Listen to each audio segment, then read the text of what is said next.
She had built a $1 billion empire before her 30th birthday, survived boardrooms full of men who wanted her to fail, and never once let anyone see her hands shake. But standing in a hotel corridor screaming her daughter's name into the emptiness, Victoria Ashford was just a mother who couldn't find her child. Somewhere in that building, a man who had pulled living people out of burning buildings in 3 different war zones was quietly explaining how elevator cables worked to a 6-year-old girl who hadn't spoken to a stranger in 14 months. Neither of them knew it yet, but that afternoon was going to change everything. If this is your first time here, welcome. Hit that subscribe button and turn on notifications so you never miss what comes next. Stories like this one don't come around often, and I'd hate for you to catch only half of it. Drop a like if you're already feeling this, and leave a comment below telling me what city and country you're watching from. I genuinely want to see how far this story travels. Now let's get into it. The elevator had been malfunctioning since Tuesday.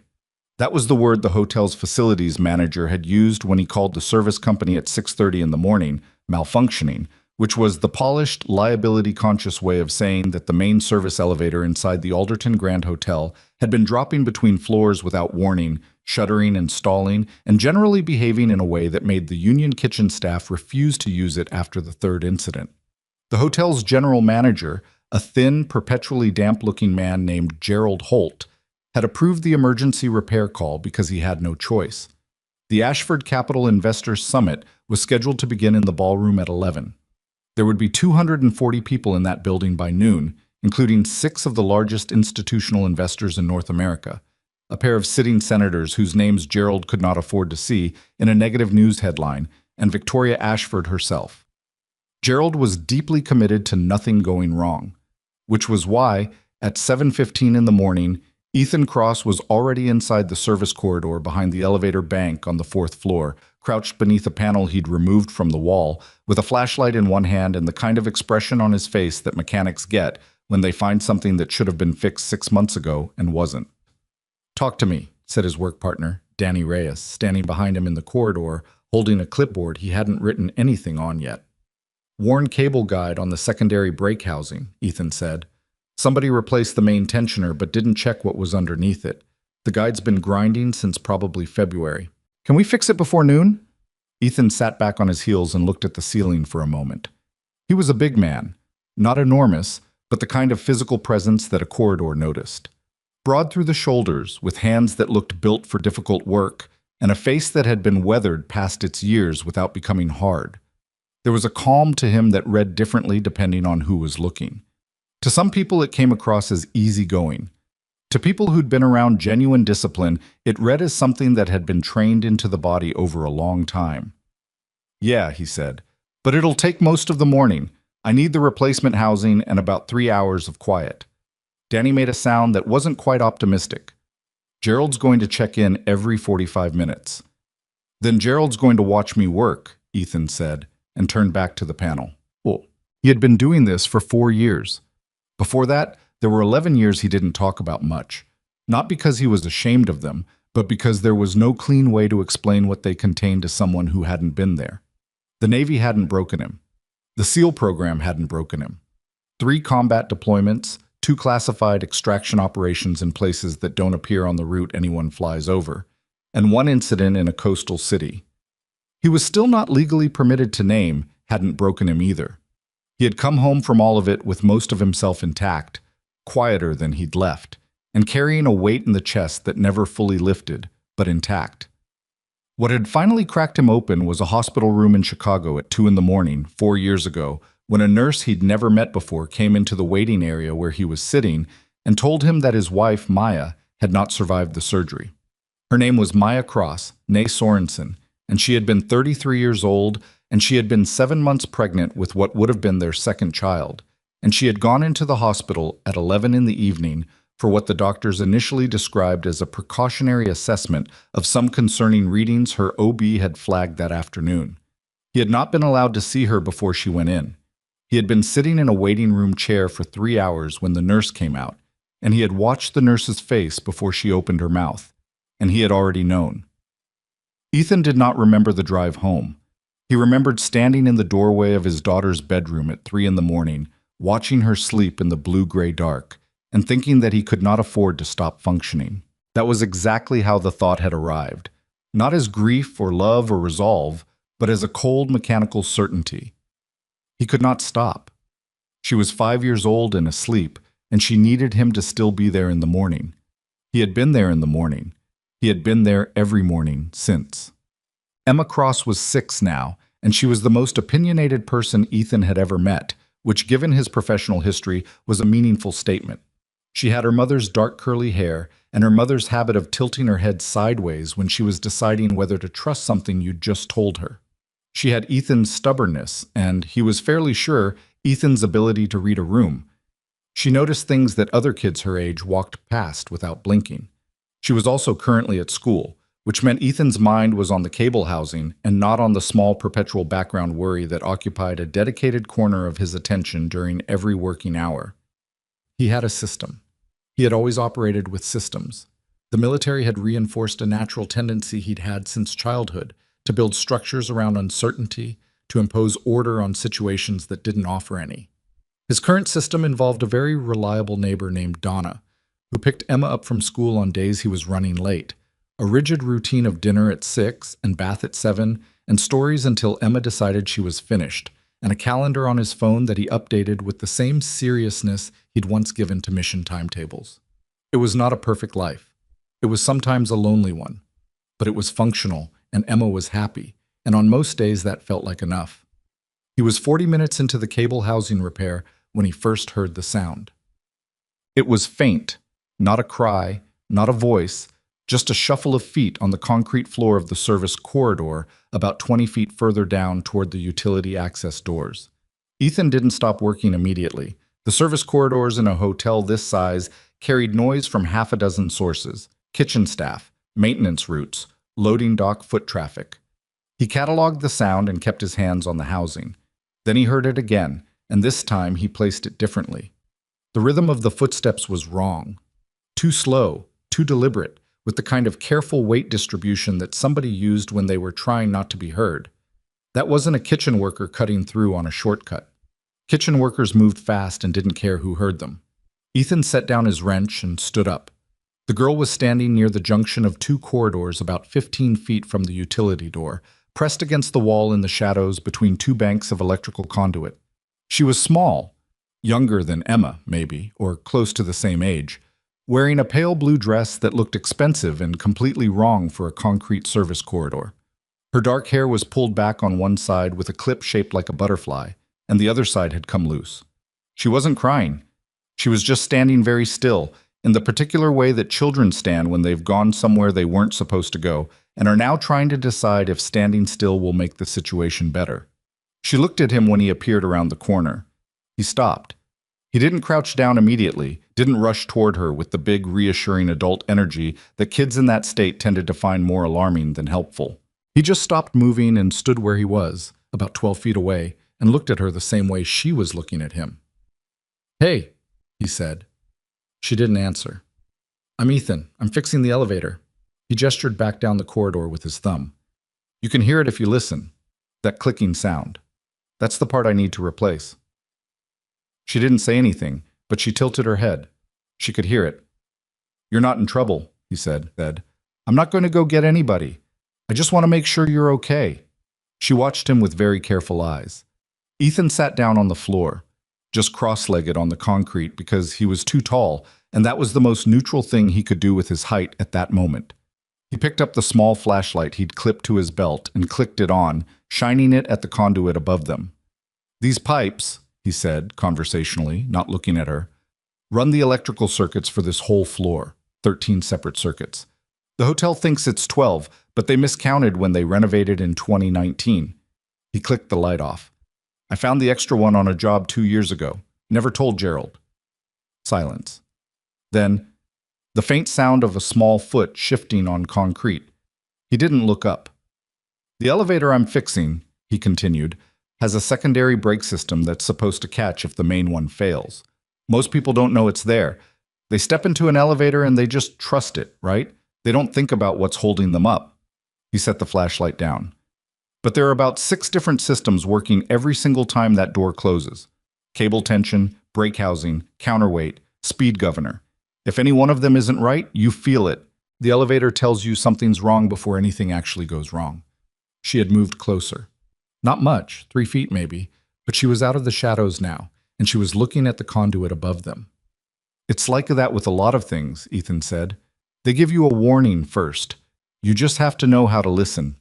A pause. My mom is upstairs. Her voice was small but clear, the way a child's voice sounds when they haven't used it much lately, and are slightly surprised it still works. Ethan didn't react like it was a miracle. He just nodded. In the ballroom? A very slight hesitation. Then, there were a lot of people. They were all talking really loud. Yeah, he said. Hotel ballrooms are rough. Everybody talking at once. Nobody really listening to anybody. He paused. You needed some quiet. She looked at him. You're not going to say I shouldn't have gone by myself? You found a safe corridor and stood against a wall, he said. You didn't go outside. You didn't hide somewhere you couldn't be seen. You did okay. Something shifted in her face. Not a smile yet, but the thing that comes just before one. What's your name? He asked. Lily. Lily. He nodded like that was useful information. I have a daughter named Emma. She's 6. I'm 6. Yeah, she's in 1st grade. Me too. Lily took another step closer, looking at the tools spread on the floor beside him. What's that one? He picked it up. Cable tension gauge. Tells me how much stress a cable is under without me having to take it apart to check. How does it know? Measures resistance. The tighter the cable, the more it pushes back against the gauge. He handed it to her, carefully, handle first. You can hold it. It won't break. She turned it over in her hands, examining it with the focused attention that kids give to objects they've been trusted with. Her fingers were small and careful. Do you fix elevators every day? She asked. Not every day. Sometimes escalators, freight lifts, anything that moves people or things between floors, basically. Did you always do that? He considered the question honestly. No, I did something else before. What? I was in the Navy. She processed this. Did you drive boats? Sometimes. Mostly I did other things. Like what? He looked at her for a moment. 6 years old, small butterfly clip half falling out of her hair, holding a cable tension gauge like it was something precious. I helped people who were stuck get unstuck, he said, in places where it was hard to get to them. She seemed to find this satisfying. She handed the gauge back to him. Is that why you're not scared of anything? The question caught him off guard in a way that almost nothing managed to do anymore. He looked at her. Who said I'm not scared of anything? You sat down on the dirty floor, she said, with the particular logic of a 6-year-old. And you talked about pipes like it was normal. Scared people don't do that. Ethan was quiet for a moment. I'm scared of plenty of things, he said. I'm scared something will happen to my daughter when I'm not there. I'm scared I'll get something wrong that I can't fix. He set the gauge back down. Being scared doesn't mean you stop moving. You just move anyway. Lily looked at him with an expression that was too old for her face. My mom says stuff like that, she said, but she says it like she's reading it. You say it like it's just true. Ethan didn't have an answer for that. He picked up his wrench and turned back toward the panel. You want to hand me things while I work? He asked. She crouched down beside the toolbox. Which one first? She was with him for 22 minutes. He knew the time because he'd checked his watch when she first appeared.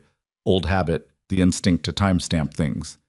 And he checked it again when he heard the sound of running footsteps at the far end of the corridor, the sharp-heeled, authoritative stride of someone moving fast toward something that mattered.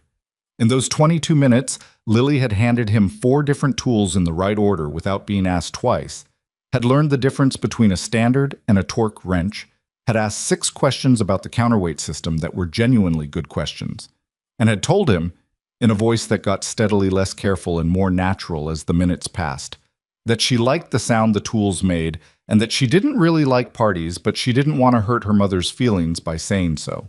She had laughed once. It was a real laugh, small and sudden, at something he said about Gerald. He was finishing the secondary housing bolt when the footsteps stopped and he looked up.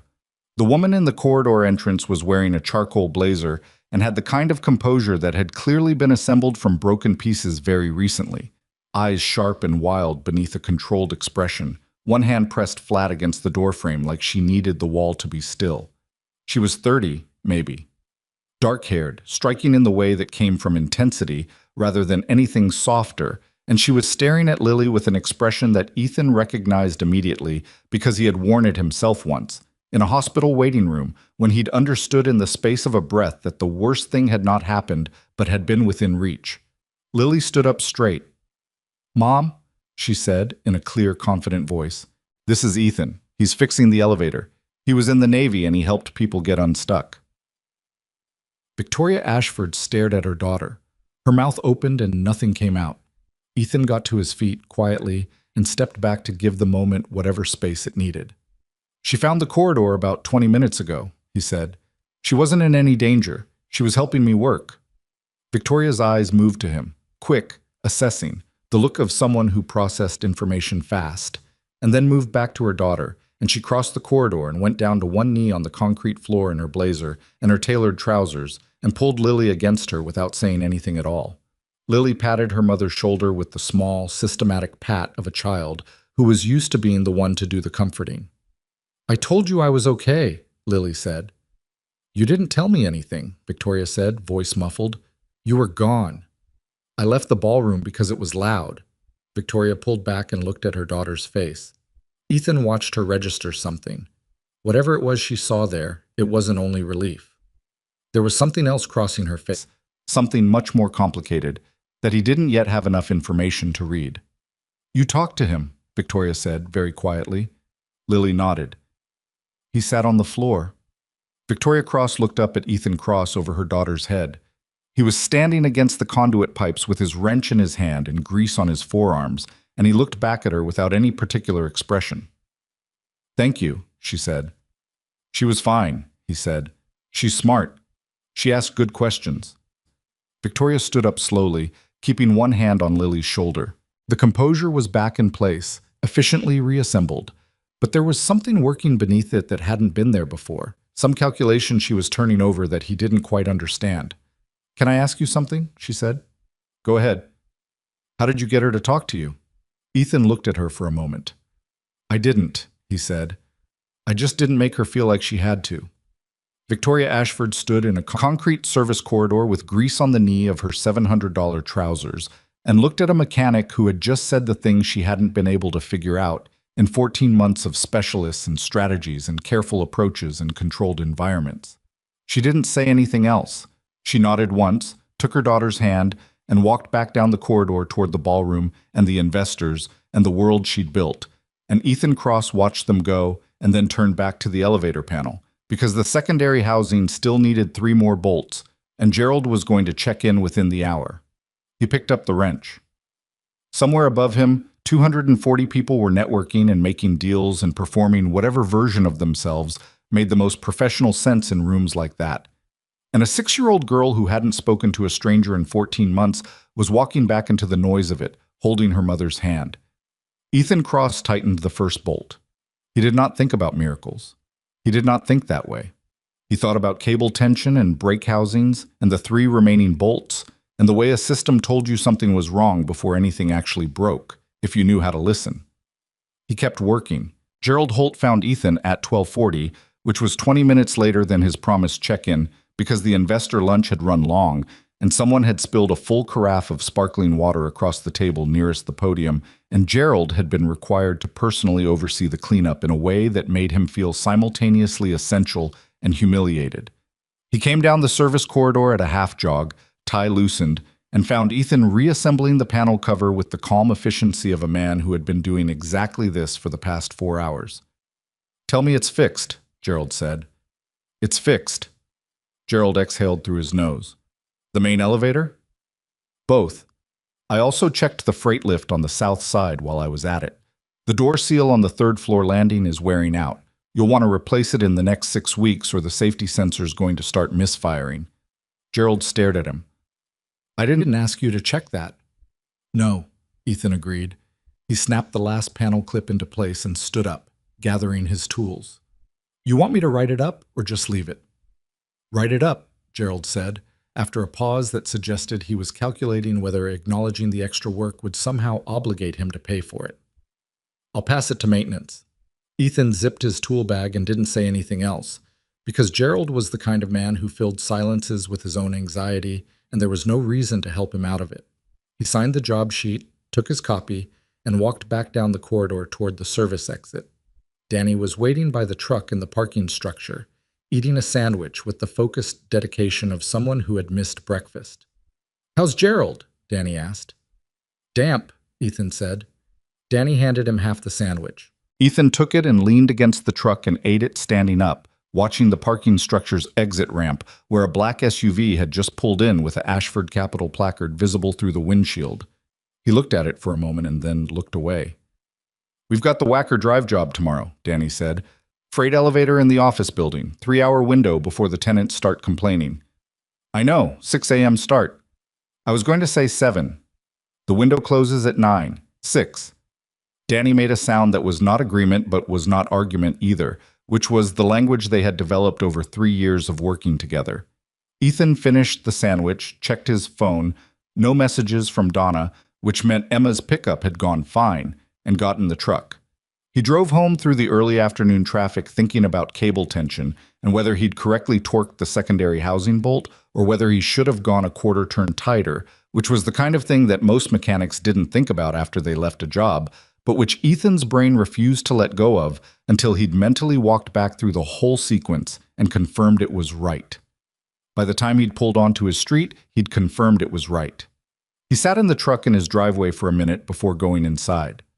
The neighborhood was ordinary in the way he'd specifically chosen. 2-story houses with small yards. Enough families that Emma had kids within walking distance. Quiet enough at night that he could hear if something was wrong. He'd bought the house with money. He'd saved carefully over 11 years of military pay and a settlement from a pension arrangement he'd negotiated when he separated.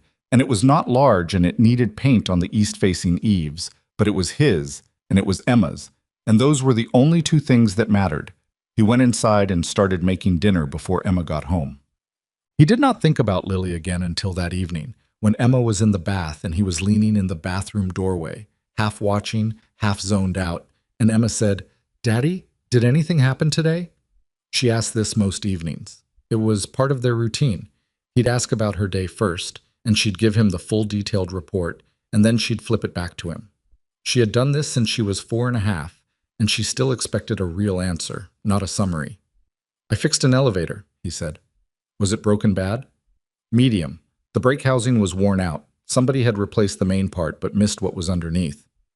Emma considered this. She was sitting with her knees pulled up, surrounded by 3 rubber ducks she had named Gerald, Patricia, and Steve, for reasons she'd never fully explained. "Did you find it in time?" "Yeah." "Good." She picked up Gerald the duck and examined him. "Anything else?"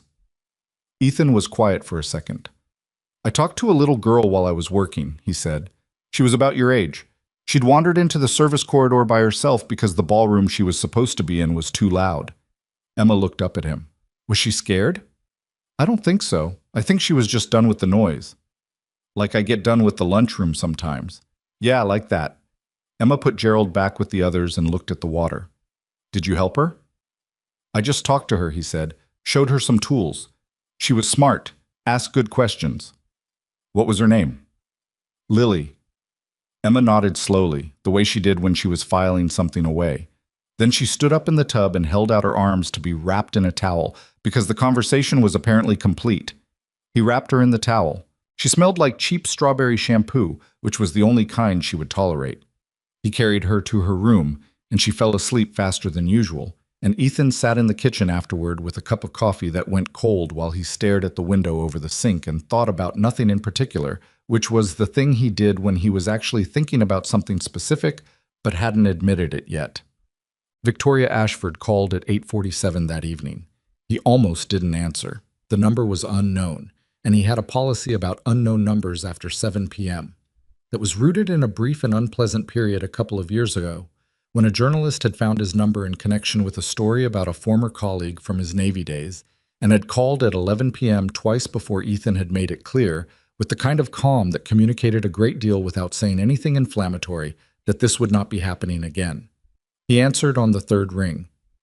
"Is this Ethan Cross?" The voice was even, controlled, with a slight deliberateness to it that suggested she was used to initiating calls that other people found important. Speaking. This is Victoria Ashford. You repaired the elevator at the Alderton Grand today. Gerald Holt provided me with your company's contact information. A brief pause. I hope that's not an intrusion. Ethan looked at his cold coffee. It's fine. How did you get my direct number? Your company's after-hours line. I explained the situation. The woman I spoke to was very helpful. That would be Danny's wife, Renata, who ran the dispatch line from home on evenings and weekends, and was constitutionally incapable of refusing a request from someone who sounded like they meant it. What can I do for you? He asked.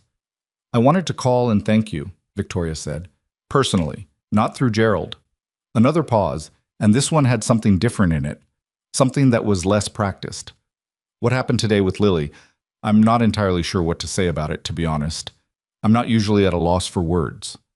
You don't have to say anything about it. She hasn't spoken to anyone outside our household since last February, Victoria said. 14 months. We've seen 3 different specialists. I've restructured our entire schedule around managing her environment. Her voice was steady, but the steadiness was the kind that required maintenance. And she talked to you for 20 minutes in a concrete corridor about elevator mechanics. Ethan didn't say anything immediately. I'm not saying I fixed anything, he said carefully. I'm just a guy who was sitting on the floor. I know that. Victoria was quiet for a moment. That's actually why I'm calling. I'd like to buy you a cup of coffee. Not a formal meeting. I understand that's probably not something you're interested in. Just coffee. Tomorrow morning or the morning after, whichever works for you. He thought about saying no. He ran through the reasons to say no. He didn't know this woman. She was clearly someone whose world operated on entirely different terms than his. And the last time he'd let himself get pulled into something that started as a simple conversation, it had taken him 6 months to fully extract himself. Those were reasonable reasons. I've got an early job tomorrow, he said. Thursday morning works. There's a place called Reardon's on Michigan, near the bridge. 7:30. I'll be there, she said. He hung up and looked at the window some more. Whooped up. Reardon's was not a place Victoria Ashford would normally end up. It had 8 stools at a counter, 4 booths with vinyl seats that had been repaired with electrical tape at some point in the mid-90s and never replaced, and a coffee that was extraordinarily good in the way that coffee at unpretentious places sometimes is, brewed in a machine that looked like it weighed 400 pounds and had been there since the Carter administration. The owner, a man named Phil Reardon, who was the grandson of the original Phil Reardon, knew Ethan by name and had his order started by the time he pushed through the door. Victoria was already there when he arrived at 7:28, sitting in the last booth with a cup of coffee she'd clearly just received. She was in a gray blazer this time, no corporate armor, and her hair was down.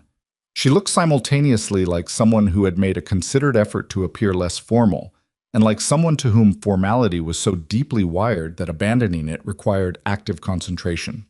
She looked up when he came in. You're early, she said.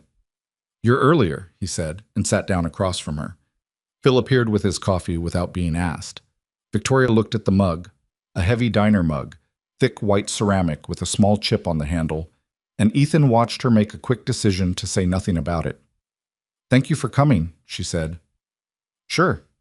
She wrapped both hands around her mug. She had the posture of someone who was accustomed to sitting at tables where she had the most power in the room, and he watched her recalibrate that slightly, because this was not that kind of table. I want to ask you something, she said, and I want you to answer honestly, not politely. Go ahead.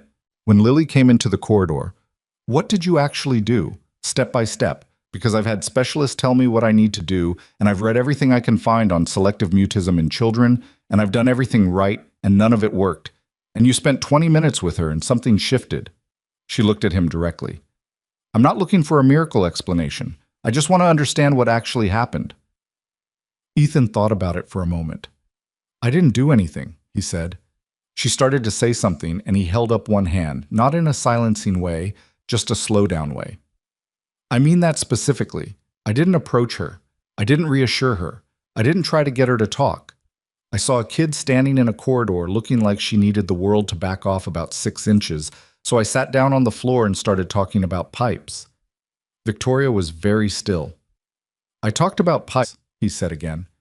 And then I talked about the elevator. Not to her. I just talked. Because I was there and the information was true and there was no agenda attached to it, no expectation. He picked up his coffee. Kids know when you want something from them.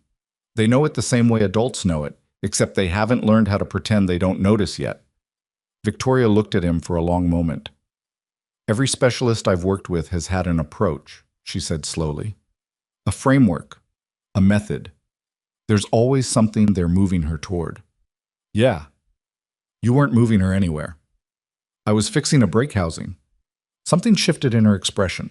Not quite a smile, more like the involuntary softening that happens when a person hears something true that they'd been trying to figure out how to say. She told me this morning that you have a daughter named Emma, Victoria said. She asked if Emma could come to her birthday party in September.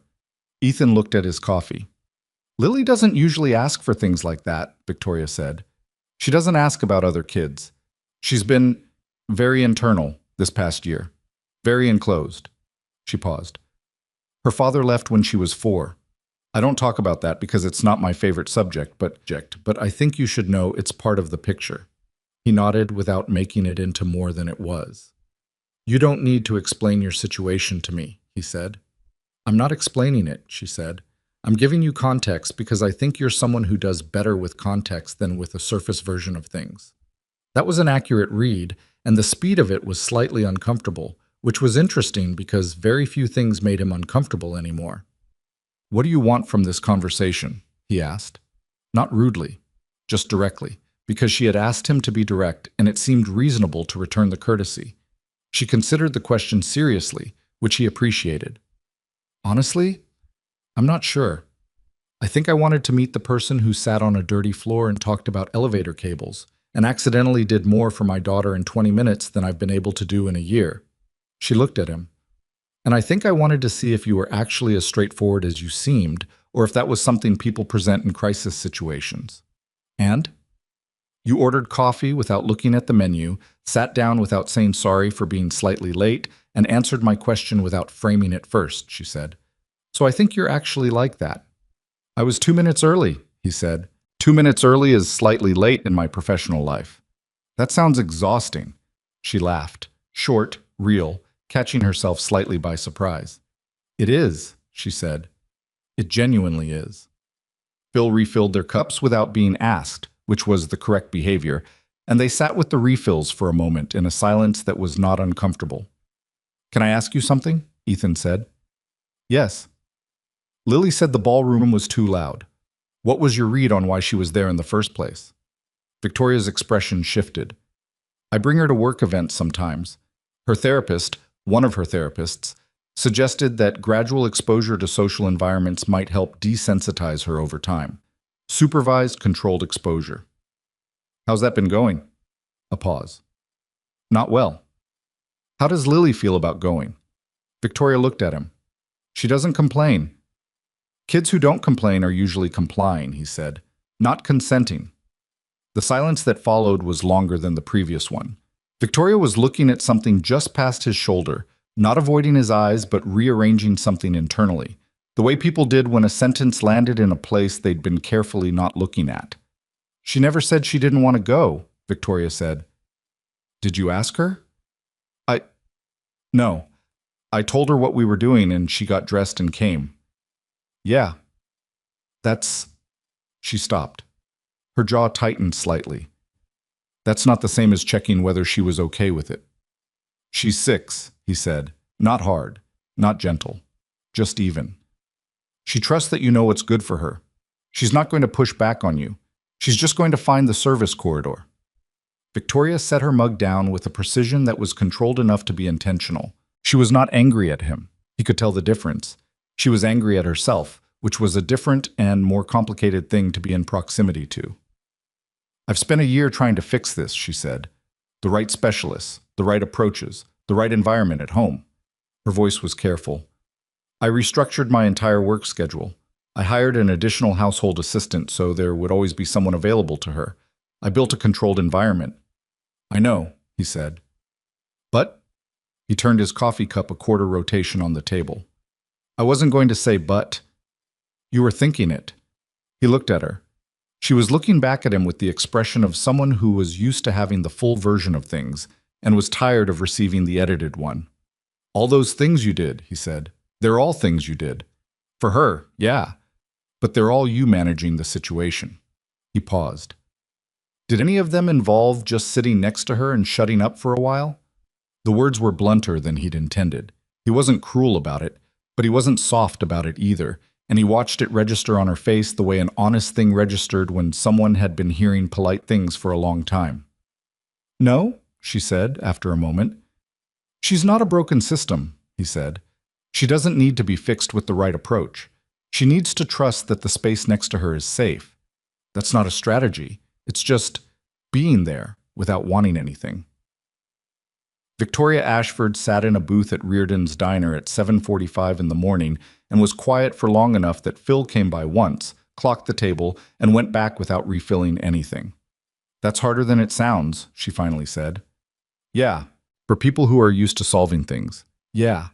She looked at him. You do it. I had a reason to learn, he said. She didn't push on that. He appreciated it. They stayed another 20 minutes, and the conversation moved into easier territory. She asked about his work without the weight of Lily in it, the mechanics of what he actually did day to day, and he answered without false modesty or performance, because there was no reason to be either thing.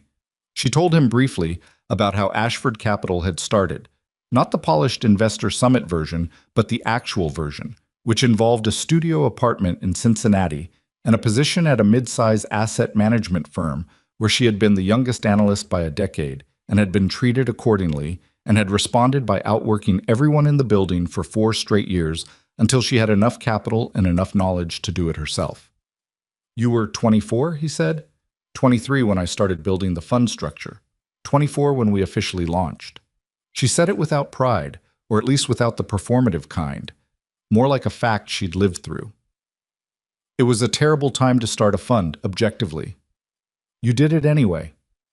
I didn't have another option I was willing to accept. He understood that. Not the finance version of it, but the architecture of the sentence. The way some people arrived at their lives, not through a series of positive choices, but through a systematic elimination of everything they refused to be. Same, he said. She looked at him and seemed to understand that he meant it, and didn't ask him to explain it further. And that was the moment.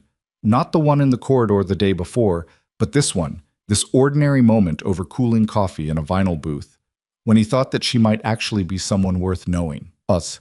He did not call her. That was not how he was built. But she called him on Saturday, and this time it was not about Lily.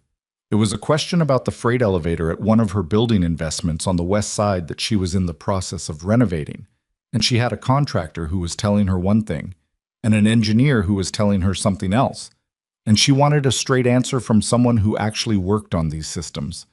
He gave her a straight answer. It took about 4 minutes. She said, "Thank you, that's exactly what I needed." And then, "Lily asked about Emma again this morning." What did she ask? Whether Emma liked dogs. We don't have a dog. I think she's researching for the birthday party. Ethan was in his driveway, watching Emma chase a neighbor's cat with the specific intensity of a child who had not yet learned that cats were not interested in being caught. Emma tolerates dogs, he said. She prefers cats, but they won't come to her. Lily prefers dogs. She'll find that interesting. A pause. Would Emma want to come to the party? It's September 14th. It would be a small group. Lily doesn't do well with large groups. He watched Emma stop running, crouch down, and hold very still with her hand extended, trying to will the cat into range through sheer patient concentration. The cat regarded her from 6 feet away. I'll ask her, he said. He asked her at dinner. Emma stopped eating and looked at him with the full focused attention she gave to things that mattered. The girl from the elevator? Her name's Lily. I told you about her. I remember. Emma picked up her fork again and turned this over. Is she nice? She seemed like it. Does she like cats? She likes dogs, I think. Emma frowned mildly. That's okay. Does she know any good games? I don't know. You could ask her. Emma nodded slowly, the deliberate nod of a child making a genuine decision rather than just agreeing to please a parent. Okay, she said. I'll go. She went back to eating. Ethan watched her for a second. You sure? Daddy. She gave him the look. I said okay. Okay, he said. He texted Victoria after Emma was asleep. Emma says she'll come. She wants to know if Lily knows any good games. The response came 11 minutes later. Lily has been compiling a list since this morning. I'm not sure whether to be relieved or slightly terrified. He read it twice. Then he put his phone face down on the table and finished his coffee. And outside the window, the Chicago summer night was warm and orange lit. And somewhere in this city, a 6-year-old girl who hadn't spoken to a stranger in 14 months was apparently making a list of games. And that was a thing that had happened because he'd sat down on a concrete floor and talked about cable tension. He didn't think of himself as someone who changed things. He'd spent years in the Navy operating under the working assumption that he was a mechanism, trained, deployed, extracted, redeployed, and that the events he participated in were the things that mattered, not him specifically. That framework had served him well in contexts that required him not to hesitate. It had served him less well in the years after, when he'd needed to understand what he was outside of the mechanism. Emma had helped him figure that out, not through anything deliberate, just through needing him to be present in ways that the mechanism had no protocol for. He looked at his phone once more. He did not text back. He washed his coffee mug, checked the locks on both doors, looked in on Emma the way he did every night without exception, and went to bed. The September date was 7 weeks away. He did not make plans. He did not build frameworks around it or decide in advance what it was or wasn't. He had learned, slowly and at some cost, that the things worth having usually announced themselves without requiring him to go looking, and that going looking tended to push them sideways. He slept. Outside, the city moved through its ordinary rhythms. The distant sound of a train, a dog somewhere a few streets over, the particular quiet of a residential neighborhood after 10. And none of it was remarkable, and all of it was his. The birthday party was held on a Saturday afternoon in the private garden behind Victoria's townhouse in Lincoln Park, which was a neighborhood that Ethan had driven through many times without ever having a reason to stop. The townhouse was the kind of building that didn't announce itself. No gates, no visible security, just a brownstone facade on a quiet tree-lined street that happened to be worth considerably more per square foot than anything within 6 blocks of where Ethan lived. He noticed this without judgment. He'd been in enough places in his life that the geography of money had stopped impressing him somewhere around his 3rd deployment, when he'd extracted a family from a compound that would have been featured in an architecture magazine if the context had been different. He parked on the street and sat in the truck for a moment. Emma was in the passenger seat wearing a yellow dress she had selected herself and a pair of sneakers she had also selected herself, which did not match the dress, but which she had defended with the argument that they were her fastest shoes and she might need to run, and Ethan had decided that this was not a battle worth having. "You ready?" he said. Emma had been looking out the window at the townhouse. "It's big." "It is." "Do rich people have regular birthday parties?" "I don't know," he said honestly. "We're about to find out." Emma considered this and then opened the door. The party turned out to be 8 children, which was small enough that it didn't overwhelm the garden, but large enough that the noise was substantial. There were no pony rides or magicians or elaborate entertainment structures, just lawn games that had been set up with evident care, a table with food that was good without being precious, and a very large dog named Biscuit, who was theoretically contained in the far corner of the garden by a low fence that he appeared to be treating as a suggestion. Lily was standing near the garden door when they came through, and she saw Emma before Emma saw her, and Ethan watched the calculation happen on Lily's face, the brief internal negotiation of a child who wanted something and was deciding whether wanting it was safe. Then Emma turned and their eyes met, and Lily said, clearly and without preamble, "Do you know how to play capture the flag?" Emma's face lit up. "Yes." "Good. Nobody else here knows the real rules." They were gone within 30 seconds. Ethan stood at the edge of the garden and watched them go, Emma's yellow dress disappearing around a hedge with Lily's red one right beside it, and felt something shift in his chest that he didn't immediately have a name for. "She's been standing there for 40 minutes waiting." Victoria appeared beside him. She was in dark jeans and a simple white shirt, and she looked different from both previous encounters. Less assembled, less in command of the situation, and somehow more like a real person because of it. She was watching Lily with the expression of someone observing something they'd been afraid to hope for. Emma takes a while to warm up usually, Ethan said. They seem fine. Yeah. They stood watching the garden for a moment. Thank you for coming, Victoria said. Emma wanted to. I know, but you didn't have to bring her. She glanced at him sideways. You could have sent her with someone else. He didn't answer that because there was no version of his life in which he sent his 6-year-old daughter to a stranger's house without being present himself, and he suspected Victoria understood that and was saying something else with the observation. Biscuit had cleared the low fence and was now galloping toward Emma with the determination of a dog who had been waiting all day for someone to properly appreciate him. Emma shrieked, not in fear, in delight, and grabbed Lily's arm, and they both ran in the opposite direction with Biscuit in joyful pursuit. And Lily was laughing, openly, with her whole face, and Victoria made a sound beside him that was almost nothing, just a small, sharp exhale, and he understood that she was watching her daughter laugh and trying to keep it together. He looked away to give her the moment. The other parents were polite to him in the careful way that people were polite to someone they couldn't immediately categorize. A few of them were connected to Victoria's professional world. He picked that up from the way they spoke about things, the references they made. One man named Harrison, who had the build of someone who had once been athletic and was now mostly meetings, tried twice to engage Ethan in conversation about the investment climate, and Ethan responded in ways that were genuine and unhelpful, and Harrison eventually drifted away. One of the mothers, a small direct woman named Carla, whose daughter was apparently Lily's closest school friend, sat down next to Ethan on the garden bench and said without any preliminary, "You're the elevator guy." "That's me." "Lily talked about you," Carla said, "at drop-off on Monday, to my daughter.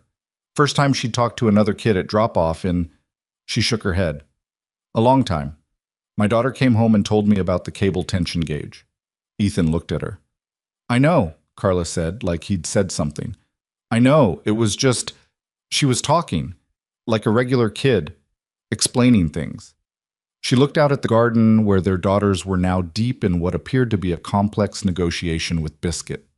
Lily's had a hard year. Victoria doesn't talk about it much, but it's been hard on both of them. "I can see that," he said. "You're not what I expected," Carla said. "What did you expect?" She made a small gesture. "I don't know. Victoria's world tends to produce a specific type. You're not that type." "No," he agreed. "Is that intentional?" He thought about it. "I don't think I'd know how to be the other type even if I tried." Carla smiled at that.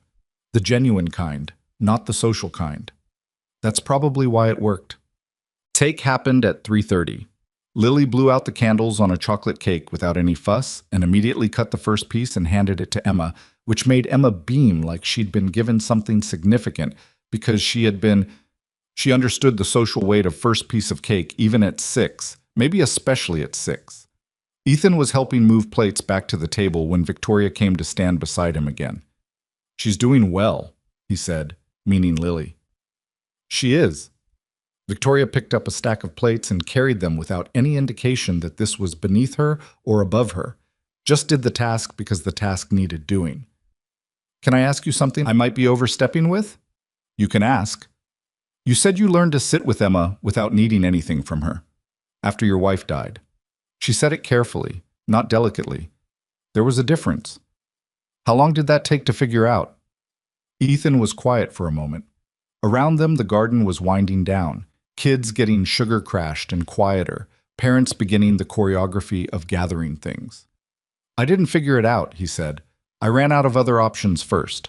I tried the structured approach, the routines and the strategies and the developmental milestone tracking." He set down the plates he was holding. "Emma was 2 when Maya died. She wasn't old enough to explain what she needed. She just needed me to be there, in the room, not performing and not managing, just there." He paused. "I had to get very uncomfortable with doing nothing before I could understand that doing nothing was the thing." Victoria was listening with her full attention, the kind that was genuinely receiving rather than waiting for a gap to respond into. "I keep trying to build the right container," she said. "The right environment, the right conditions. Yeah. And you're telling me the container isn't the point." "I'm not telling you anything," he said. "I'm just describing what happened to me." She looked at him. You do that a lot. What? Step back from giving advice while giving it. It's not advice if it's just what happened to me. It functions as advice, she said. It's just more honest about its limitations. She looked out at the garden. Most people who give me advice don't acknowledge that their experience might not translate. They just assume it does. Most people's experience doesn't translate to most other people, he said. That's not a reason not to share it. It's just a reason to be clear about what it is. She was quiet. Your husband, he said, then stopped. I'm sorry. You mentioned Lily's father. You don't have to… No, it's fine. She set her plates down too. Daniel. We weren't married. We were together for 2 years, and Lily was not planned. And when she was born, he stayed for another 18 months because I think he believed the experience would change how he felt. And it didn't, and he left. She said it with the particular flatness of someone who has processed something enough times that the sharp edges are worn down, but the shape of it is still there. He sees her occasionally, holidays, sometimes a birthday. He's not cruel about it. He's just absent in the ways that matter. How does Lily handle that? She doesn't talk about him. Victoria paused, which, given this past year, has covered a lot of ground. Ethan nodded slowly. She talked to you the day she met you, Victoria said. She doesn't talk to Daniel when he visits. He didn't respond to that immediately because he could see what she was circling and he wasn't sure he was the right person to help her land there. I can't tell you what that means, he said finally. She met me in a place where there was no expectation. Your ex has expectation written all over him every time he shows up, whatever he thinks he's communicating. Kids feel that. I know. Victoria rubbed the back of her neck, an unguarded gesture, the kind that didn't make it into board meetings. I feel it too when he comes. This pressure. Like everything about the visit has to somehow compensate for the fact that he's not consistently there. Does it work? No. Yeah. They stood in the remains of a birthday party in a Lincoln Park garden, two people who had arrived at this conversation from very different directions, and the afternoon light was doing the long amber thing it did in late September in Chicago, and neither of them tried to make the moment into something it wasn't. I should get back to the kids, he said. Of course. He pushed off from the table. Then he stopped. For what it's worth, he said, not turning around fully, just half. You sat on a garden bench for 3 hours watching her run around with my kid. You didn't check your phone. You didn't take a single call. He looked at her. That's the thing you've been trying to do. You're already doing it. He went back toward the lawn. Behind him, he heard her breathe out, long and slow, and he did not look back. Emma talked about Lily for the entire drive home, covering the complete rules of the capture the flag variant they'd invented, the detailed personality profile of Biscuit, and her assessment that Lily was a planner, but the good kind, which was high praise from Emma, who distrusted planning that didn't account for dogs. Ethan listened and made the right noises and drove home through the Sunday amber light and felt the specific weight of a day that had been more than he'd expected going in. He didn't analyze it. He'd learned a long time ago that analyzing things while they were still happening was how you stopped being present for them. He just drove and listened to his daughter's voice and made a mental note to replace the wiper blades before winter set. October came in cold. Chicago cold had a character to it that Ethan respected, not the brutal theatrical cold of deep winter, but the advance notice cold of October, the city telling you to start paying attention. He liked October. It was honest about what was coming and didn't apologize for it. He and Victoria had fallen into a loose pattern of communication that had developed without either of them explicitly agreeing to it. A text, sometimes. Occasionally a question from her about something mechanical or logistical that she could have asked anyone but chose to ask him, and he understood that the mechanical question was often not really the point.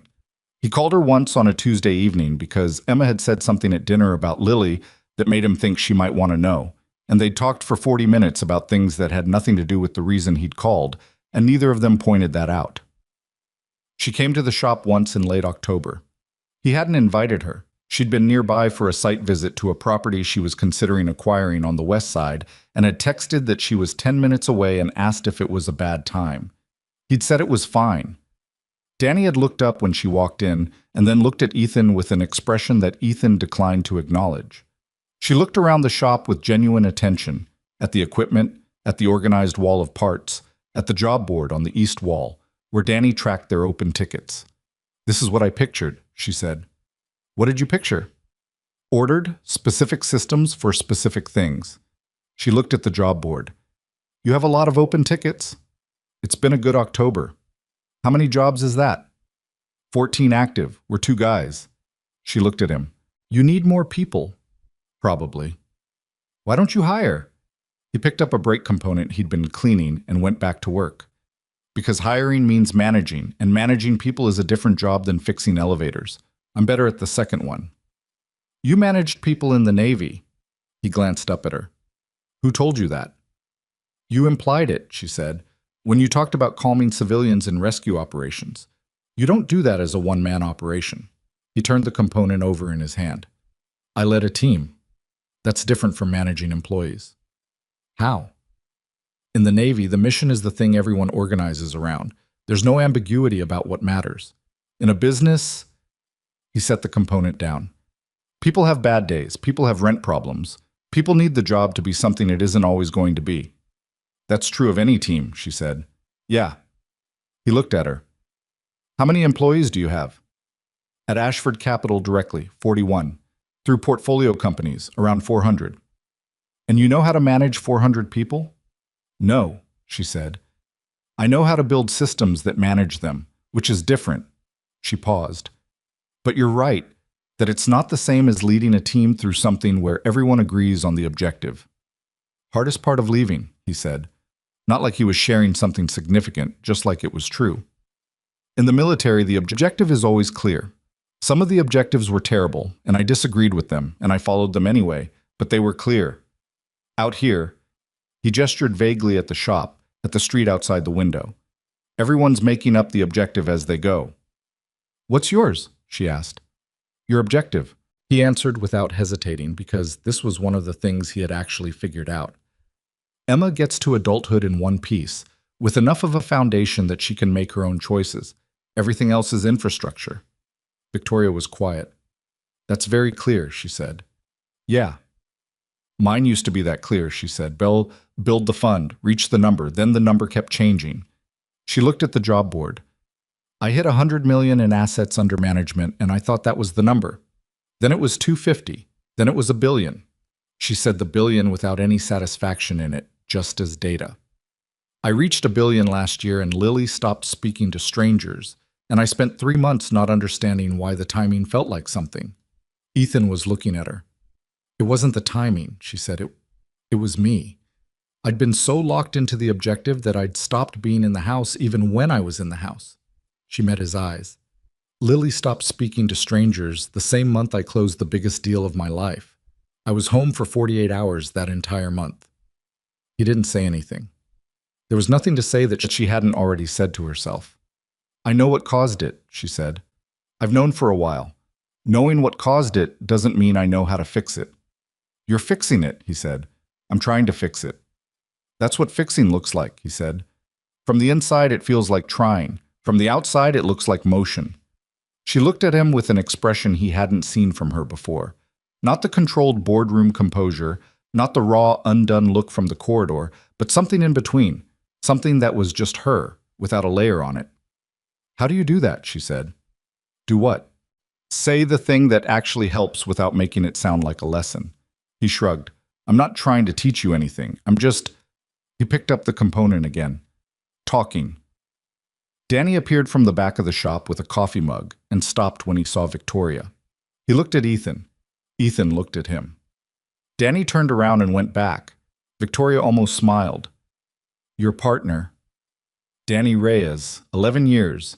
He's better with hydraulic systems than anyone I've ever worked with." "You trust him?" "Completely." "That's rarer than it sounds," she said. "Most things are." She stayed another 20 minutes. She didn't pretend it was still about the property on the west side, and he didn't ask her to.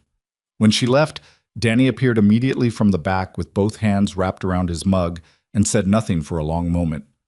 "Don't," Ethan said. "I haven't said anything." "Keep it that way." Danny nodded slowly, with the expression of a man preserving enormous amounts of commentary through sheer professional restraint, and went back to his hydraulic system. November arrived with the first real cold front.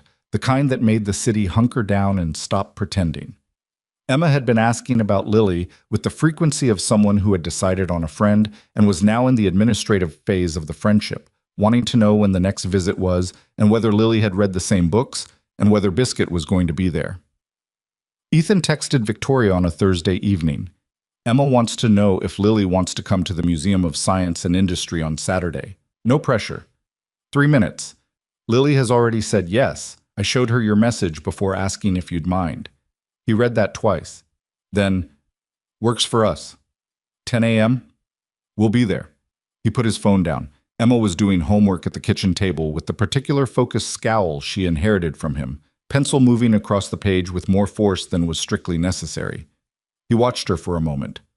Museum Saturday, he said. Lily's coming. Emma looked up. Is Biscuit coming? Museums don't usually allow dogs. Emma considered the injustice of this. Okay, she said finally, and went back to her homework.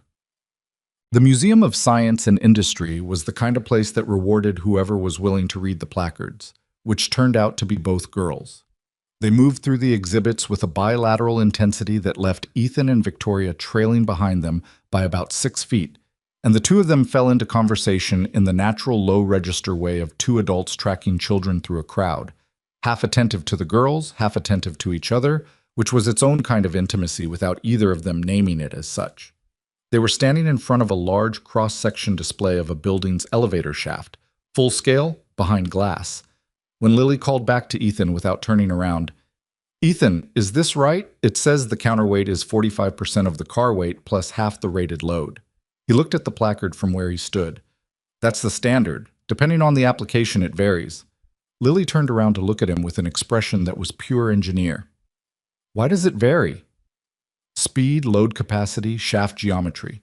A freight elevator in a warehouse and a passenger elevator in a hotel have different requirements even if they look the same from the outside. Lily processed this with a serious nod and turned back to the display. Emma was already 3 placards ahead, reading about drive systems with her nose about 4 inches from the text. Victoria was looking at Ethan. What? He said. Nothing. She talks to you like you're a reference book. That's fine. It's more than fine, Victoria said. She doesn't talk to most adults like they're worth consulting. She paused. She talks to her therapist like she's waiting for the session to end. Current therapist? 3rd one this year. The approach is good, theoretically. Lily just doesn't connect with her. Victoria watched her daughter move to the next display. I think she finds the therapeutic framing obvious, like she can see the structure underneath it, and it makes the whole thing feel artificial.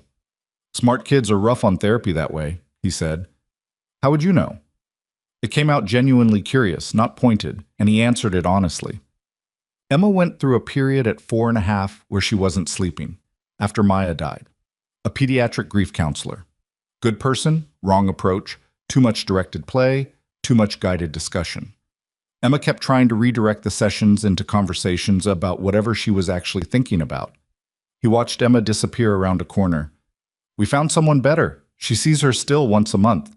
Emma calls her the homework lady because she always gives Emma something to try before the next session. She doesn't mind going? She decides whether to go. We discuss it. She decides. Victoria looked at him. She's 6. She's 6 and she has opinions about what helps her, he said. I'd rather build the habit of her knowing her own mind early than have her go somewhere because I've decided it's good for her. Victoria was quiet for a moment. I decide what's good for Lily, she said, and then stopped. It sounded honest. It sounded like what I've been doing. He didn't argue with that. You can decide what's good for her, he said, and also check whether it's working. Those aren't the same thing. Victoria looked at the elevator shaft display for a moment. Around them, the museum moved in its Saturday crowd patterns, families and school groups and couples, the general beautiful noise of people paying attention to something that interested them. I've been operating on the assumption that if I do the right things, the right outcomes will follow, she said. If I hire the right therapist, if I create the right environment, if I show up consistently. She turned to look at him. But outcomes aren't guaranteed by inputs, I know that. In investment, I know it intuitively. You can do everything right and the market still moves against you. She shook her head slightly. I can't apply that same logic to Lily because it terrifies me. Because you can walk away from a bad investment, he said. Yes. You can't walk away from this. No. He looked at her. She was looking at the display, jaw set, and he could see the full weight of the past year on her face. Not dramatically, not in tears, just in the specific tired lines of someone who had been frightened for a long time without allowing themselves to show it. You're not going to lose her, he said. You can't know that. I know that she made a list of games for a birthday party she'd never had a friend at before, he said. And she learned the cable tension gauge in 20 minutes, and she talks to a museum display the same way my daughter reads placards. He paused. Whatever you've been doing wrong, you've also been doing enough right that she's still curious, still learning, still extending herself. He paused again. Lily being quiet for 14 months wasn't her giving up. It was her waiting. Victoria turned her head away from him. He could see her throat move. They stood in front of the elevator display for another moment without speaking. Then Emma appeared from around the corner at a run, Lily right behind her, and Emma grabbed Ethan's arm. Daddy, there's a whole section about hydraulics, and Lily says she wants to see the coal mine exhibit first. But I think we should do hydraulics because it connects to what you do, and then coal mine after. Coal mine first, Lily said with calm certainty. Emma turned to Ethan. Daddy. Coal mine, he said. Emma looked betrayed. Then she looked at Lily. Then she said, with the tone of someone making a major concession, Fine, but hydraulics is 20 minutes at least. 30, Lily said. 25. Deal. They shook on it with complete seriousness and ran back around the corner. Ethan and Victoria followed them, and somewhere between the coal mine exhibit and the hydraulics section and the cafeteria lunch that ran long, because Lily wanted to explain to Emma exactly how a counterweight compensated for cab load, Victoria laughed 4 times. Real laughs, not managed ones. And Ethan noticed every single one of them without saying anything about it. On the drive home, Emma fell asleep in the back seat before they'd cleared the parking lot, and Ethan drove through the gray November city with the heater running and his daughter's breath fogging slightly against the cold window glass. And he thought about how long it had been since a Saturday had felt like this much. Not like a good day exactly, but like a real one, with weight and texture and the particular quality of time that meant something had actually happened in it. He didn't call it anything. He just drove home. December came in the way Chicago Decembers did, not gradually, but as a verdict. One morning, the temperature dropped 16 degrees between 6 a.m. and noon, and by the following Thursday, there was ice on the inside of Ethan's truck windows when he started it at 5:45, which was a problem he fixed with a scraper and a 10-minute idle, and which he'd been fixing every winter for 4 years without ever quite remembering to buy the better door seals he kept meaning to order. The work slowed slightly in December, the way it always did. Fewer new contracts, more emergency calls when building systems that had been limping through fall finally gave out in the cold. He and Danny picked up 2 emergency jobs in the first 2 weeks, both hospitals, both freight elevator systems that had been deferred on maintenance budgets for longer than anyone wanted to officially acknowledge. Ethan didn't complain about emergency work. It paid better, it was straightforward, and it left no room for the kind of ambient thinking that could make a quiet evening feel longer than it was. He was finishing the write-up on the second hospital job at his kitchen table on a Wednesday night when his phone rang. Not Victoria, a number he recognized after a second as belonging to a man named Walt Grierson, who was a retired Navy commander and had been Ethan's commanding officer for the last 3 years of his active service. Walt called maybe twice a year, always in the evening, and the calls were always the same comfortable length, 40 minutes, 45, and covered the same ground in different configurations, people they'd served with, what those people were doing now, the occasional carefully framed observation about the world that was Walt's way of checking whether Ethan was still connected to it. "How's Chicago?" Walt said when Ethan picked up. "Cold." "Good cold or bad cold?" "Just cold." Ethan pushed the job right up aside. "What's going on?" "Nothing particular. Checking in." A pause that had something in it. "Ran into Marcus Webb last week at a thing in Virginia." Ethan was quiet for a moment. Marcus Webb had been on his team for 2.5 years, had been present for both classified extraction operations, and had left the Navy 8 months after Ethan with a knee that would never fully work the way it had before Kandahar, and a general disposition toward not discussing any of it. "How is he?" Ethan said. "Good. Better than he was." He's got a job with a security consulting firm in McLean. Doing all right. Walt paused. He asked about you. What did you tell him? That you were fixing elevators in Chicago and apparently doing it well enough to turn down 3 separate contracts I know of in the past year. Ethan looked at his kitchen window. Outside, the streetlight caught the ice on the front walk. Where'd you hear about the contracts? People talk, Ethan. When someone with your background and your record says no to serious money, people notice. Walt's voice was neutral, the particular neutrality of a man choosing not to push. I'm not calling to pitch you anything, just noting that you've been noticed. I'm where I want to be, Ethan said. I know that. I'm not arguing with it. Another pause. Marcus said something else. He said that whatever you were doing up there, you seemed settled in a way you hadn't been when you left. His word was settled. I thought that was interesting. When did you talk to Marcus about me? I didn't. He talked to Danny Reyes, apparently. Small world. Ethan made a mental note to discuss this with Danny, who was going to respond to that mental note with absolutely zero remorse. I'm fine, Walt, he said. I know you are. That's what I wanted to confirm. Walt shifted into the easier part of the call then, news about mutual acquaintances, a brief story about something that had gone wrong at a veterans event he'd helped organize, a question about Emma that he always asked because he'd met Emma once, at Maya's funeral, and had been genuinely charmed by her even at age 2.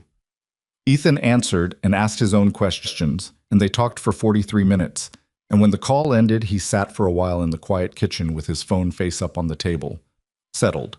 He turned the word over a few times, testing it the way you tested a repair, not for whether it sounded right, but for whether it held under actual pressure.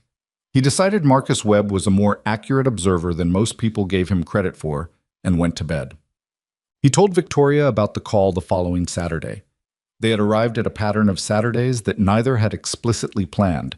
The girls together, usually at his house now, because Emma had decided that Lily needed to understand what a real neighborhood felt like, which was Emma's term for the streets around their house, as opposed to Lincoln Park, which she had determined was too quiet in a different way than quiet was supposed to be. Lily had visited 4 times now, and each time she'd integrated herself into the neighborhood's small ecology with the systematic curiosity of a scientist conducting fieldwork. She knew the names of 2 other kids on the block, had developed opinions about the specific corner store 3 streets over versus the one on Ethan's block, and had formed a working relationship with the neighbor's cat that Emma had never managed, which Emma found impressive and slightly unfair. Victoria had started coming with Lily instead of just dropping her off, and this had happened incrementally enough that Ethan wasn't sure exactly when it had shifted from drop-off to staying, except that at some point he'd started making enough coffee for 2 adults, and that seemed to have answered the question. She was at his kitchen table with both hands around a mug when he told her about Walt's call, and she listened without interrupting, which was one of the things he'd noticed about her. She had learned, or was learning, to let a thing finish before she responded to it. Settled, she said when he finished. That was the word. Are you? He thought about it honestly instead of answering from the first thing that came up. More than I was. Yeah. What does less settled feel like? For you specifically? He got up and refilled his mug even though it didn't need refilling, because it gave him something to do with his hands while he arranged the answer. The first year after Maya, he said, I operated on about 4 hours of sleep and spent the rest of the time making sure everything in our lives had a system. Meals, schedule, Emma's routine. Danny had to basically force me to take jobs that required any flexibility because I'd built everything so tight that deviation felt like a threat. He sat back down. I knew I was doing it. I'd managed enough high-stress environments to recognize the pattern. Couldn't stop it anyway. Control is a grief response, Victoria said. Yeah. He looked at her. You know that one. She didn't look away from it. I do. I built a billion-dollar company instead of being in the house. Same mechanism, bigger scale.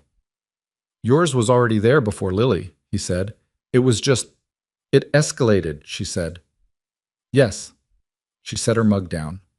Daniel leaving was the first time I'd failed at something significant since the Cincinnati apartment.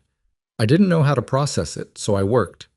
And then working became the only thing that felt stable, and stability became the thing I optimized for.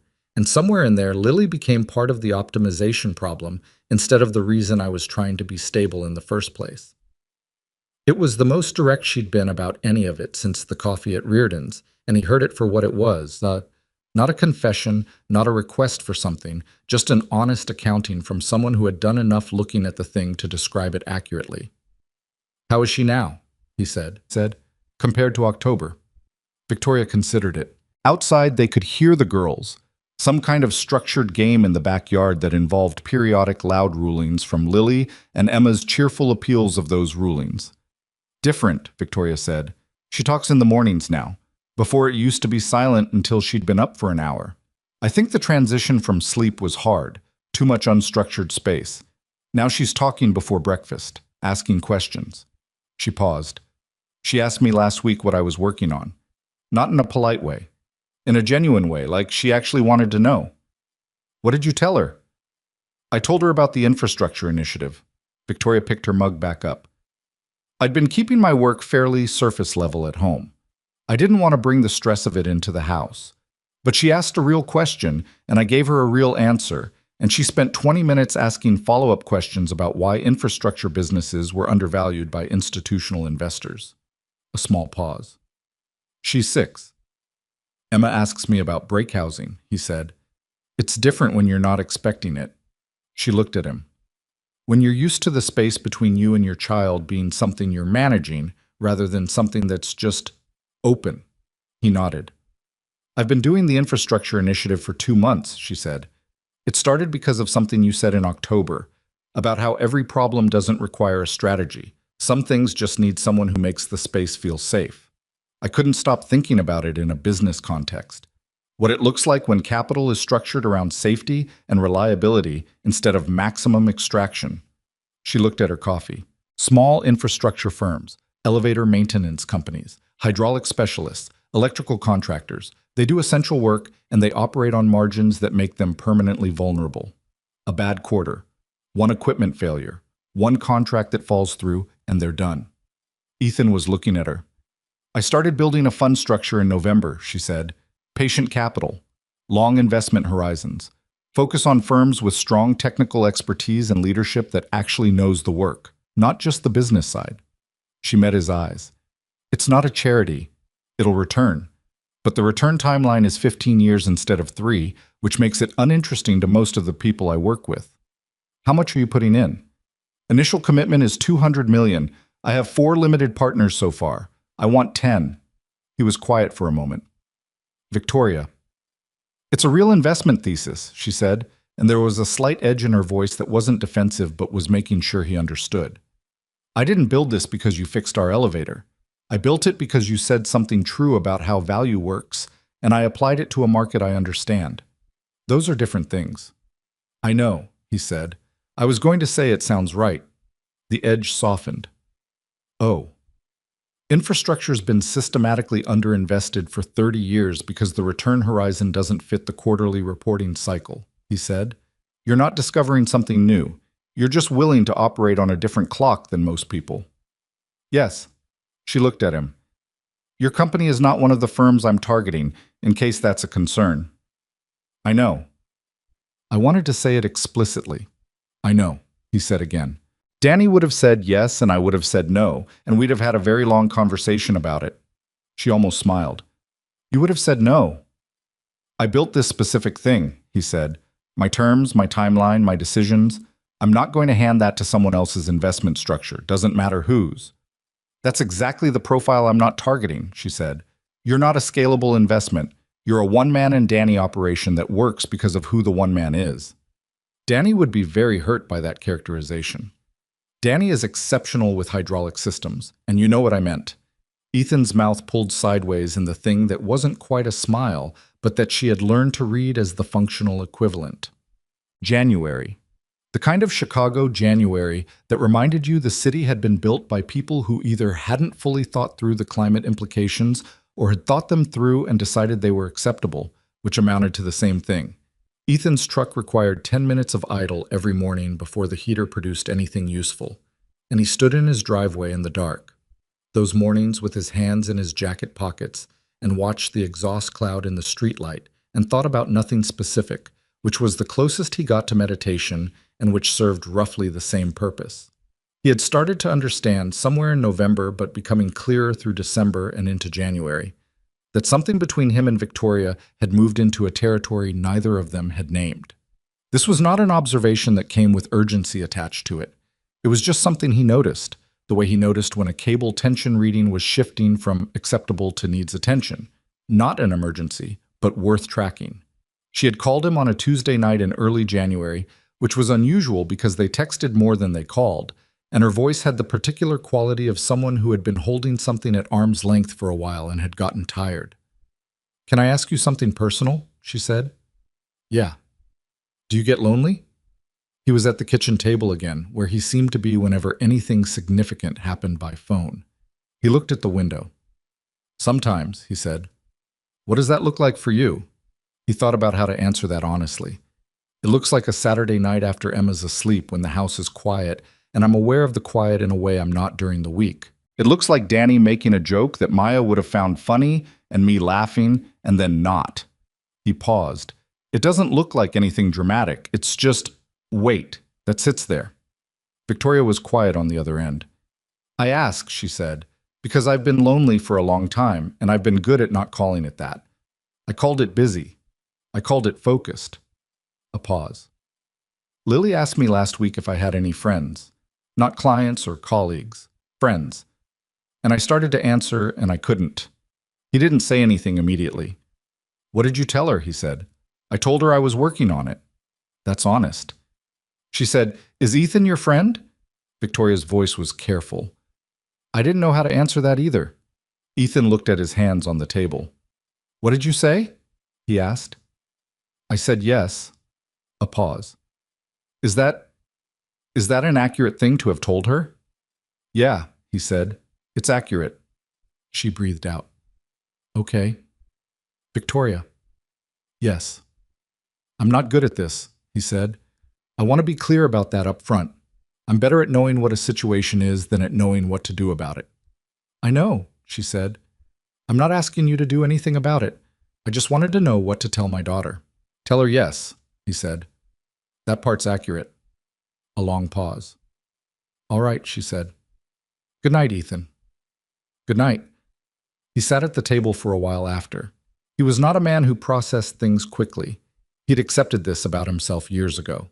He was thorough, which was different from slow, but it looked the same from the outside. He took the conversation apart, the way he took a break housing apart, component by component, in order. And when he had examined it fully, he put it back together and sat with it. And what it amounted to was something simple, that a person he respected had told him she was lonely and had asked whether what they had could be called friendship, and he'd said yes, and that was the true thing to have said. He checked on Emma. He locked the doors. He went to bed. The phone call that complicated everything came on a Thursday in late January, and it did not come to Ethan. It came to Victoria from a man named Richard Cullum, who was a senior partner at a private equity firm called Stratton Weil that had been one of Ashford Capital's earliest institutional backers. Richard Cullum was 61, had the specific kind of authority that came from 20 years of being the most important person in most rooms he entered, and did not typically call directly. He had people for that. When his name came up on Victoria's phone at 2 in the afternoon, she picked up without the usual consideration, because Richard calling directly meant something. "I'll get to it, Richard said, after about 90 seconds of preliminary. "There are some of our partners who are concerned about the direction of the infrastructure fund." Victoria was at her desk.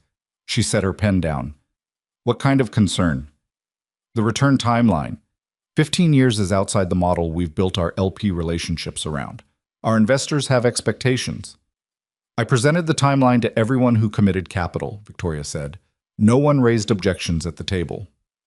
"People don't raise objections at the table when Victoria Ashford is presenting," Richard said, not unkindly. "They raise them after, to each other, and eventually one of them calls me." She was quiet for a moment. "Who specifically?" "That's not something I'm going to tell you. What I'm telling you is that there's pressure internally to revisit the structure, shorten the horizon, adjust the return targets." "If I shorten the horizon, the thesis doesn't hold," she said. "You can't do patient capital infrastructure investment on a 5-year exit timeline. That's just a different product with a different name. I know that. I'm not telling you what to do. I'm telling you what's in the air. A pause.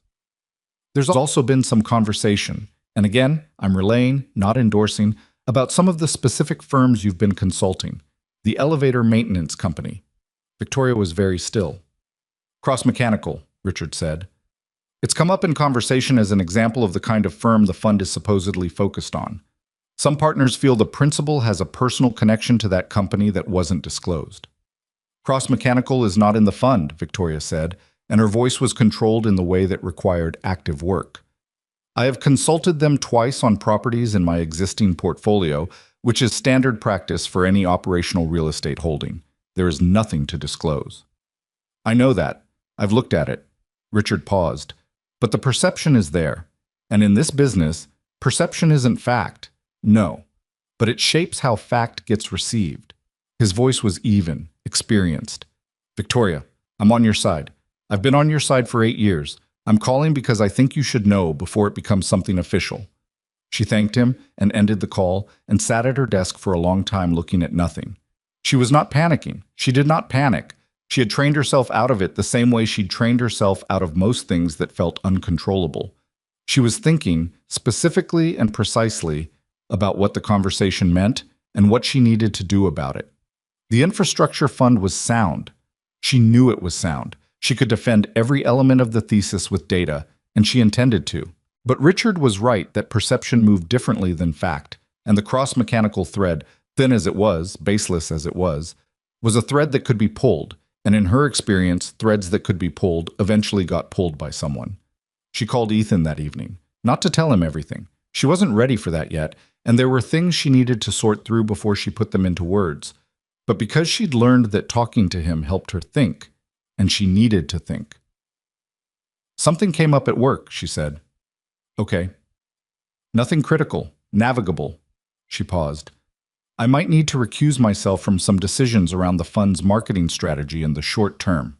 Perception issue. I don't want to go into the details tonight. He didn't ask. She'd noticed he never pushed on the professional details unless she offered them, which was one of the ways he was different from most people in her world, who treated information as currency and were always working out the exchange rate. Are you all right? He said. I'm annoyed, she said, which is a better state than most of the alternatives. Annoyance is useful, he said. Keeps you sharp. I'll remind you of that the next time I'm irritated about something small. Go ahead, I'll handle it. She almost laughed. Almost. How's Emma? Asleep. She had a day. Lily? Similar. They must coordinate. A brief pause. She told me tonight that Emma is her best friend. He was quiet. She's never said that about anyone, Victoria said. Best friend. She said it the same way you'd say any other fact. Emma is my best friend, like it was just information. What did you say? I said that Emma was lucky to have her. She paused again. And then Lily said, We're both lucky, and went to brush her teeth. He didn't say anything for a moment. Yeah, he said quietly. Yeah, she said. The confrontation with Richard Colm's partners came 6 days later, in a conference room on the 43rd floor of a building on LaSalle Street where Stratton Weil kept their Chicago offices. There were 4 of them, 2 partners, 1 general counsel, and a man named Davis Holt, no relation to Gerald, who held the title of head of risk and had the energy of someone who had spent his career identifying reasons not to do things. Victoria walked into that room with the full file, fund documents, the 2 cross-mechanical consulting invoices, a standard portfolio service vendor, correspondence records, a 3-page summary of the infrastructure thesis, and its return projections benchmarked against comparable patient capital vehicles from the past 20 years. She had prepared for 2 hours the night before, at her kitchen table while Lily slept, with the same focused precision she'd brought to every important presentation since Cincinnati. She put the file on the table.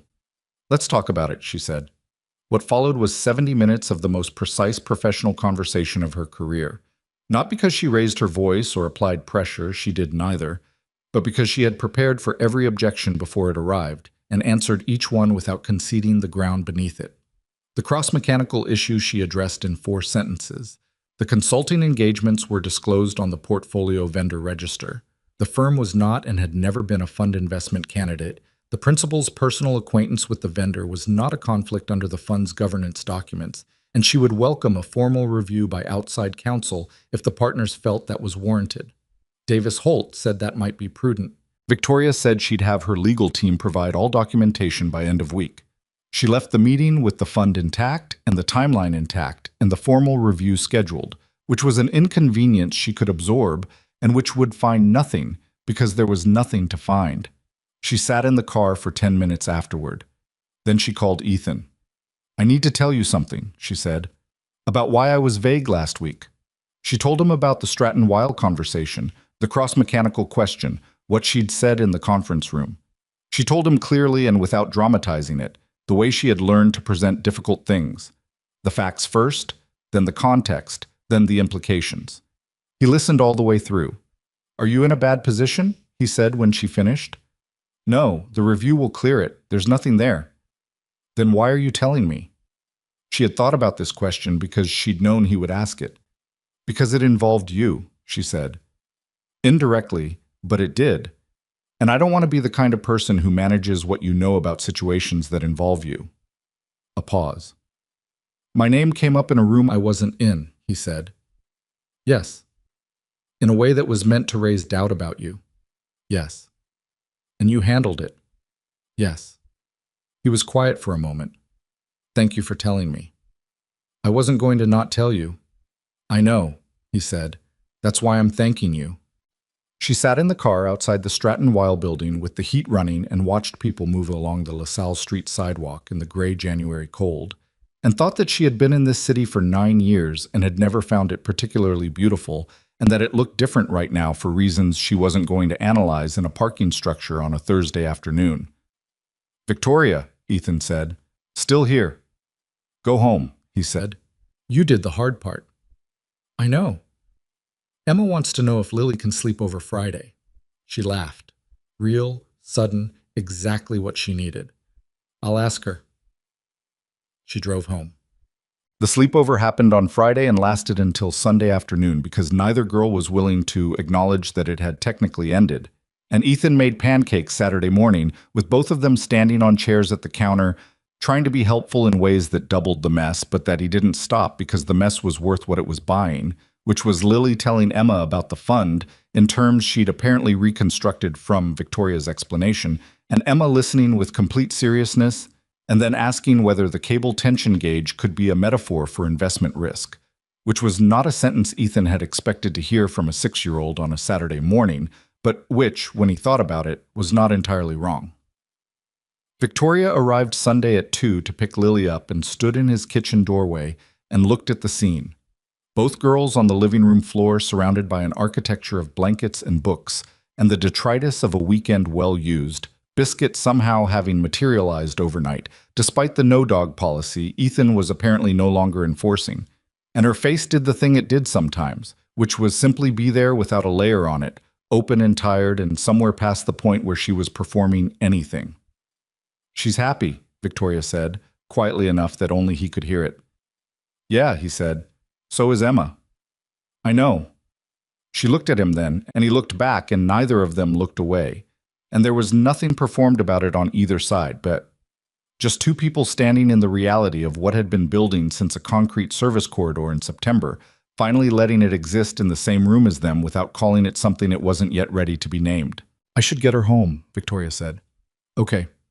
But neither of them moved for another moment. Outside, the January light was doing the flat pewter thing it did when the sky was deciding whether to snow. And inside the house, his daughter and her daughter were arguing cheerfully about blanket architecture, and Biscuit was asleep against the radiator like he'd never lived anywhere else. The formal review from Stratton-Weil's outside counsel came back clean on a Tuesday in February, which Victoria learned via a 2-line email from Richard Colm that said, essentially, what she had already known it would say. She read it, forwarded it to her legal team, and went back to the infrastructure fund deck she'd been building for a 5th limited partner presentation scheduled for the following week. She did not celebrate. She did not call anyone to announce it. She just kept working, because the review had been an interruption of the actual thing, and now the actual thing could continue. She told Ethan that evening, same way she'd told him about the conference room on LaSalle, plainly, without theater. "Clean," she said. "I know," he said. "You couldn't have known." "I I knew there was nothing there. Same result. She shook her head even though he couldn't see it. You're very irritating when you're calm about things. You've mentioned that. I'm going to keep mentioning it. That's fine, he said, and she could hear the not-quite smile in it, and she'd stopped pretending she didn't listen for that specifically.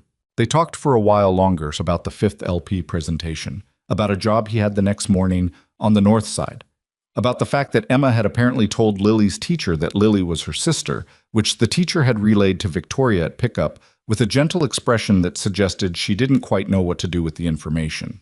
Lily had not corrected Emma. Lily had, according to the teacher, nodded seriously like this was accurate and moved on.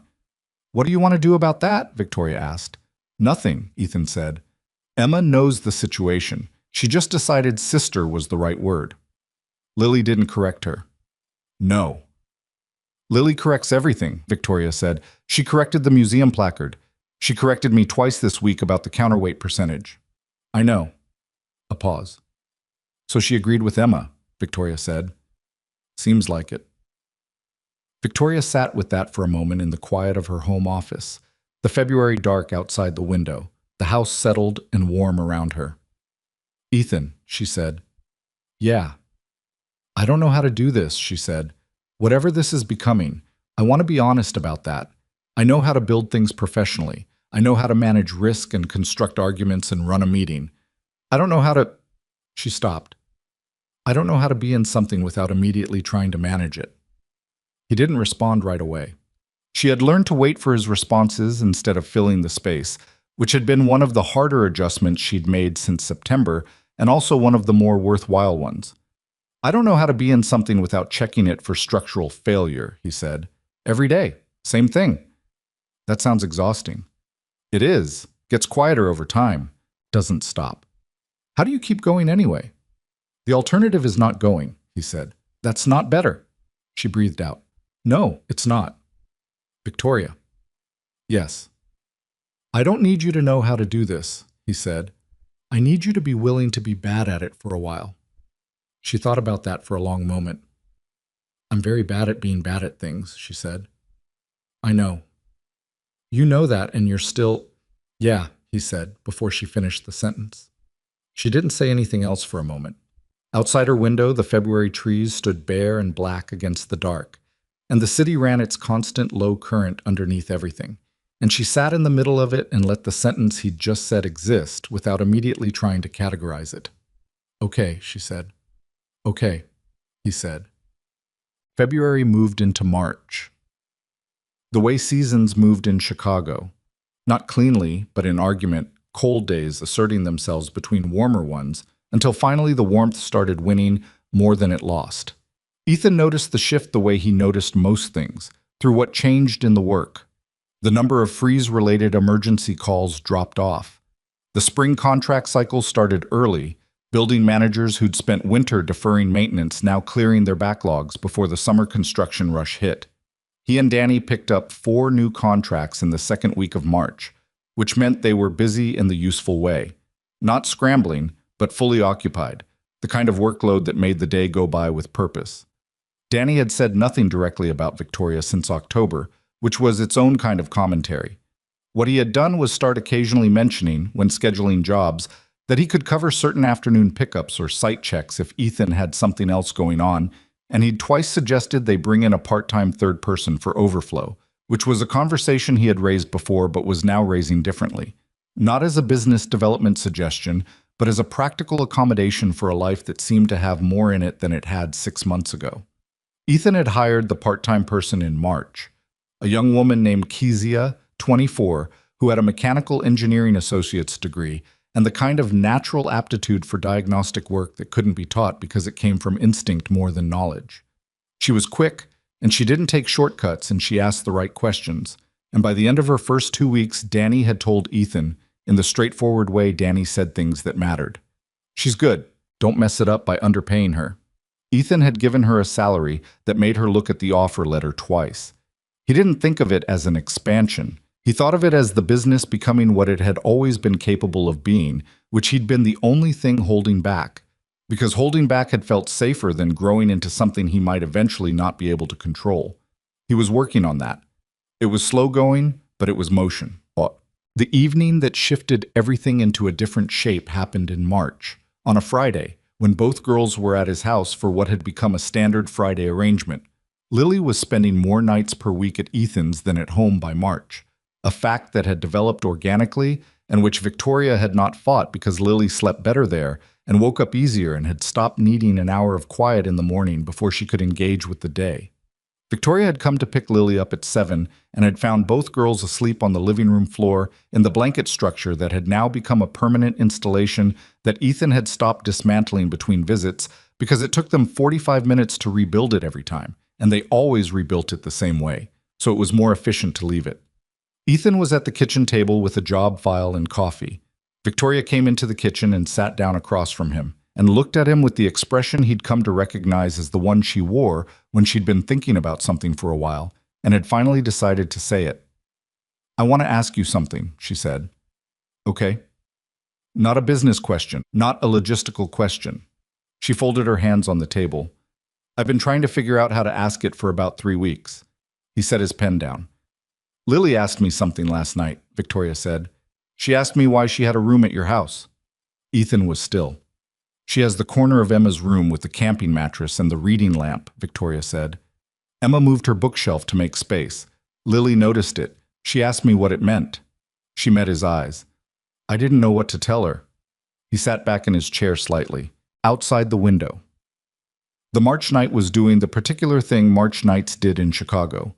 Cold, but with a different quality to the cold, less final, more like a door left open than a wall. "What did you want to tell her?" he said. Victoria was quiet for a moment. "I wanted to tell her that it meant she belonged somewhere," she said. "That there was a place where someone made room for her specifically, not managed space, not optimized environment." Her voice was steady, but not easy. "Real room. The kind where someone moves their bookshelf." He looked at her. "I didn't say that," Victoria continued, "because I didn't know if it was mine to say, if it was accurate from your side." She paused. "I told her I'd find out." "It's accurate," he said. She breathed in once, controlled. "I need to tell you something," he said, "and I need you to let me finish before you respond because I'm not fast at this and I'm going to do it wrong if I'm interrupted." "Okay," she said. He looked at his hands on the table for a moment. They were hands that had done a lot of things, had handled classified equipment in places he still couldn't name, had taken apart brake housings and cable systems for 4 years, had braided Emma's hair and checked her temperature and held her while she cried for a mother she was too young to have fully understood she had lost. "When Maya died," he said, "I made a decision. Not consciously. It wasn't the kind of thing you decide consciously, but I came home from the hospital that night and I stood in Emma's doorway and I understood that I couldn't afford to want anything for myself anymore. Not because it was noble, but because I couldn't figure out how to protect Emma and also carry the weight of my own wanting." He paused. "So I stopped. Or I tried to. I built the routine and the system and the work, and I told myself that was enough. And most of the time I even believed it." Victoria was very still across the table. "And then a 6-year-old girl wandered into a service corridor," he said, "and talked to me about cable tension. And her mother showed up, and everything I'd been telling myself started to feel like, not a lie, exactly. More like a thing that had been true and had stopped being true without me noticing." He looked up at her. "I'm not good at this," he said. "I told you that in February. What I didn't tell you is that I want to be. That's different from where I've been for 4 years." He paused. "I'm not asking you to be something specific. I'm asking if you want to figure it out alongside me. Both of us being bad at it for a while. The kids in the same house on Fridays. You at my kitchen table when you need to think." He stopped. "I'm asking if this is something you want." The kitchen was very quiet. Victoria unfolded her hands and placed them flat on the table, and he could see, because he was someone who noticed things, that they were not entirely steady. "Yes," she said. "That's what I want." He nodded. Not dramatically, just once, the way he acknowledged things that were true. "Okay," he said. "Okay," she said. And that was the conversation. No declarations, no ceremony. 2 people sitting at a kitchen table after the children were asleep, finally saying the thing they'd been saying sideways for 6 months, in the language of coffee cups and Saturday mornings and moved bookshelves. The Stratton Weil Infrastructure Fund held its fifth LP presentation in the second week of March and secured a commitment that brought the total to $340 million, which was not the largest fund Victoria had raised, but which mattered differently than the others, because she had built it on a thesis she believed in, had defended it against internal pressure without compromising its structure, and had done it while also being home for dinner 4 nights a week and spending Friday nights in a house in a neighborhood that didn't look anything like Lincoln Park. Richard Cullum called to congratulate her. "The review helped," he said. "Cleared the air." "There was no air to clear," she said. "But yes." "You've seemed different this year," Richard said. "I don't mean that negatively." "How do you mean it?"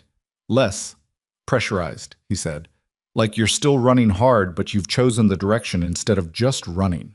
She thought about that for a moment. "I have a better idea of what I'm running toward," she said.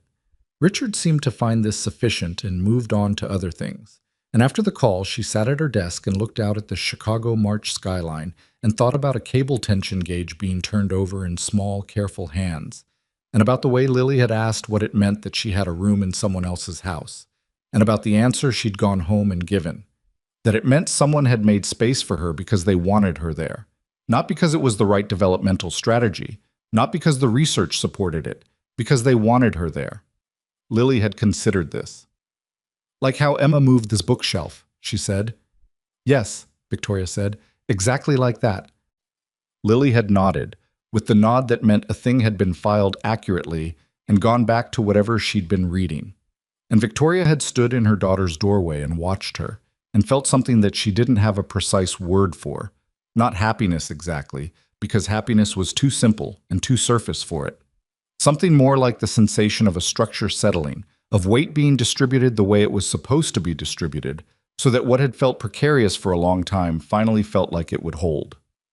April. Emma's school did a project in April where each student was asked to describe their family. Emma came home on a Thursday and told Ethan about it with the focused energy she brought to anything that was both personally significant and slightly complicated. "I put you and me," she said, "and then I put Lily and Victoria." Ethan was making dinner. He kept his hands on what he was doing. "What did your teacher say?" She asked if Lily and Victoria were relatives. Emma climbed onto her kitchen chair with the athletic ease of a child who treated furniture as terrain. "I said not yet." He turned and looked at her. Emma looked back at him with Maya's look, the head tilted sideways, deciding whether to trust something look. "Is that okay?" she said. He turned back to the stove. "Yeah," he said, that's okay."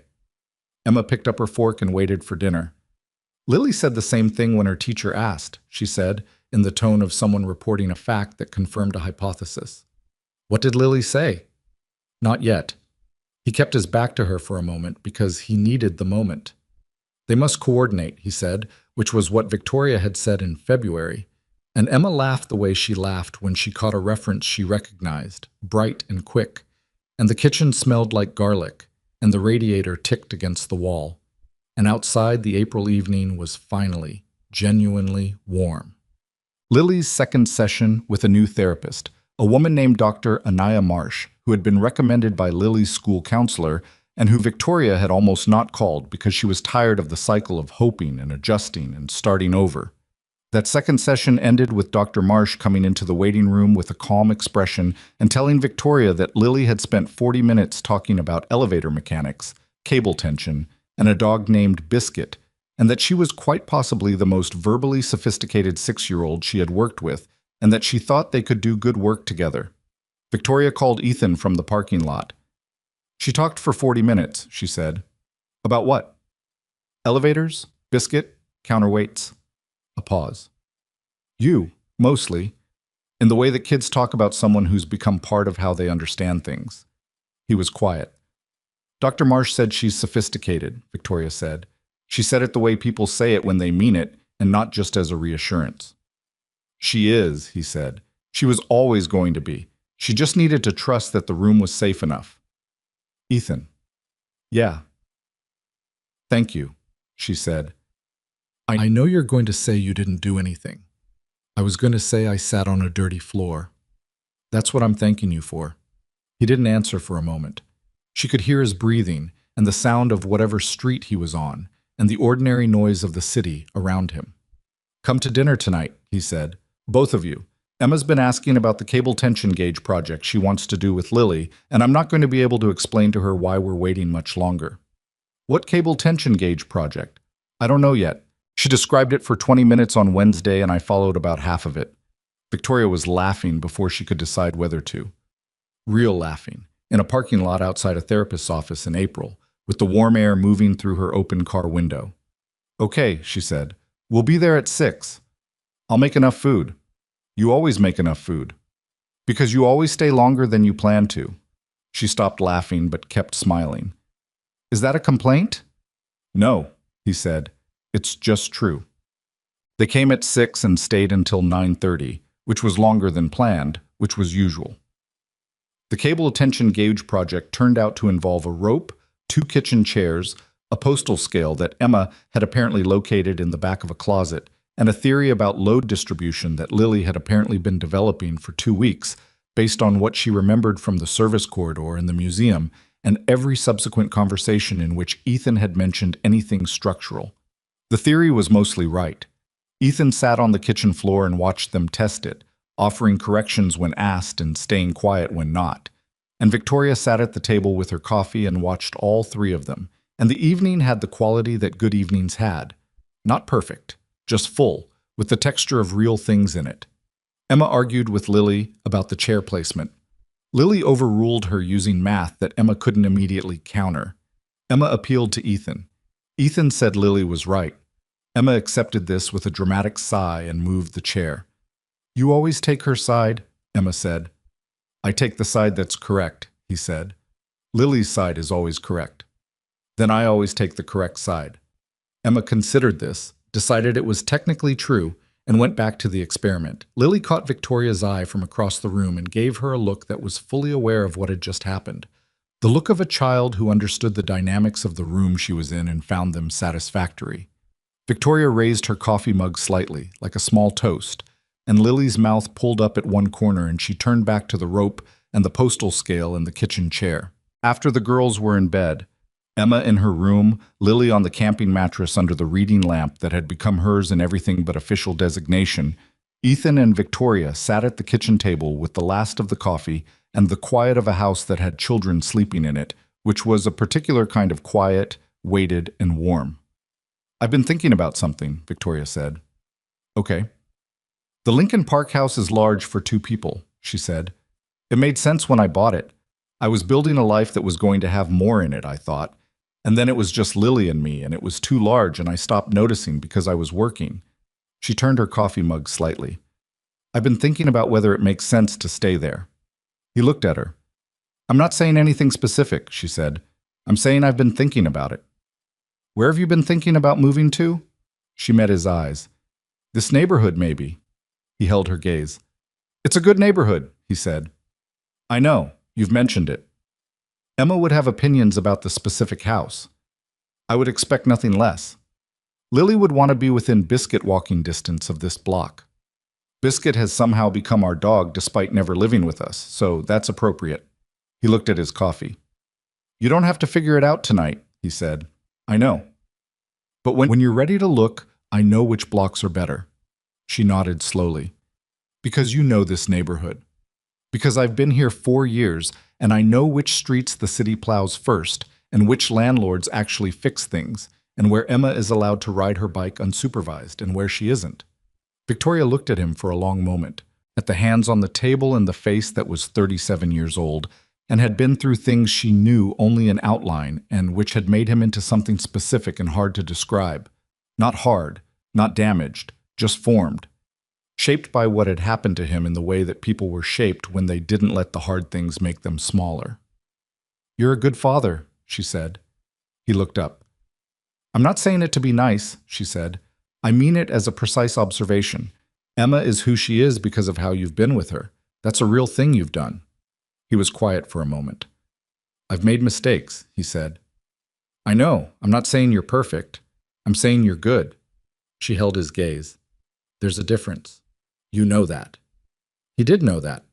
He'd spent enough time working on break housings that had been installed by people who thought good enough was the same as correct to know That the difference between good and perfect wasn't perfectionism, it was honesty.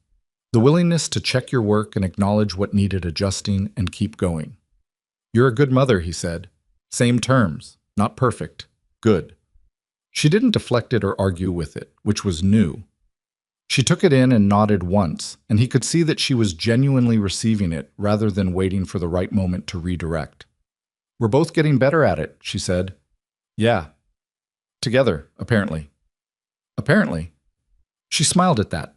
Real, unguarded, the smile he'd first seen in Reardon's diner in October when he'd said something about the exhaustion of her professional timeline and she'd laughed at herself for the first time in front of him. The thing about Ethan Cross was that he had spent a significant portion of his adult life in situations where everything depended on reading the variables correctly and acting on what was actually there rather than what he wished was there or feared was there. That discipline, the discipline of seeing clearly, was the thing the military had taken a natural tendency and sharpened into something reliable. And what he saw, sitting at his kitchen table on an April night with Victoria Ashford across from him and both their daughters asleep down the hall, was not a complicated situation requiring careful analysis. It was straightforward. It was two people and two children who had found each other through a concrete service corridor and a cable tension gauge, and a series of Saturday mornings and difficult conversations, and had built something real out of those materials. Not perfect, not smooth, real, with all the friction and weight and occasional wrong note that real things had. He reached across the table and put his hand over hers. She looked at it. Then she looked at him. She turned her hand over, palm up, and held on. What happened after that happened the way most real things happened. Not all at once, but incrementally, in the language of small decisions that accumulated into something large. Victoria found a house 4 streets from Ethan's in June, a 3-bedroom with a yard that Biscuit could theoretically access without requiring a diplomatic arrangement between households. And Emma did have opinions about the specific house, and 2 of those opinions were incorporated into the final decision, which Victoria considered a reasonable outcome. Lily picked her room based entirely on which window had the best light for reading, and spent the first weekend repainting it with Victoria's help in a color that was described on the paint chip as coastal fog, but which was actually just gray, and which looked exactly right. Danny was told directly, because Ethan was not the kind of person to let a friend of 11 years find out something significant through the natural circulation of information. And Danny's response was to say, "Finally," in a tone that communicated the entire preceding 6 months of professional restraint being released in a single word. Keziah, who had been with the company for 3 months, turned out to be exactly the person Danny had assessed her as, and by summer the 3 of them were running a volume of work that would have been impossible for 2. Ethan had resisted this expansion for 4 years on the basis that growth meant losing control, and what he discovered in the having of it was that the right people didn't reduce control. They distributed it, which was not the same thing. He should have known that. He'd led a team once that had operated in the most chaotic conditions imaginable and had succeeded because every person in it understood the objective and could be trusted to work toward it without being managed at every step. The infrastructure fund closed at $420 million by September, 2 months ahead of the timeline Victoria had projected. The 5th LP had brought in 2 more, and the investment committee had developed into something she was proud of. People who understood the thesis and were committed to the time horizon, and who had been selected not for their names but for their patience, which was a rarer quality than it should have been. She presented the final close numbers in a room full of people who had believed in it, and she did not cry, because she did not cry in professional settings. But afterwards she sat in her car and took 3 minutes before driving home, and that was the closest she came. Lily started 2nd grade in September, and on the first day, when the teacher asked students to introduce themselves and say one thing they were interested in, Lily said, "My name is Lily. I'm interested in mechanical systems and load distribution." The teacher, a patient woman named Ms. Okafor, had written this down and later told Victoria at pickup that Lily was remarkable and that she was very glad to have her. Victoria told Ethan that evening. "Load distribution," he said. "Apparently. She's going to be an engineer." "She's going to be whatever she decides," Victoria said. "But yes, probably an engineer." Emma, for her part, had decided that she was going to be either an architect or a mechanic, and had asked Ethan to explain the practical differences, and he had explained them honestly, and Emma had said she'd decide later, which was a reasonable position for a 6-year-old. There was an evening in October, a year, almost exactly, from the coffee at Reardon's, when Ethan was sitting on the back steps of his house in the early dark of the autumn evening, and Victoria came out and sat beside him, and they could hear through the kitchen door Emma and Lily doing something that involved significant disagreement and then laughter, the pattern they always fell into. Lily told Dr. Marsh she feels safe, Victoria said. He looked at the yard. She said, apparently in the middle of a session about something else, that she feels safe when she's in this house. Victoria's voice was level but not effortless. Dr. Marsh told me because she thought I'd want to know. Did it help to hear it? Yes and no, she said. Yes, because it's true and I can see it. No, because... She paused. Because I spent a year and a half building the perfect controlled environment and it didn't get me there. And a man sat on a concrete floor and talked about cable tension and got there in 20 minutes. That's not what happened, he said. I know it's not that simple. No. I mean, you're the reason she felt safe enough to walk into a corridor by herself. You're the reason she knew the world was basically navigable, that if she needed quiet, she could find it. She trusted that the building was safe enough to explore because you built that foundation. He looked at her. I just happened to be in the corridor. Victoria was quiet. You were in the corridor, she said. So were you, 2 minutes later. That's generous. It's accurate, he said, same terms we always use.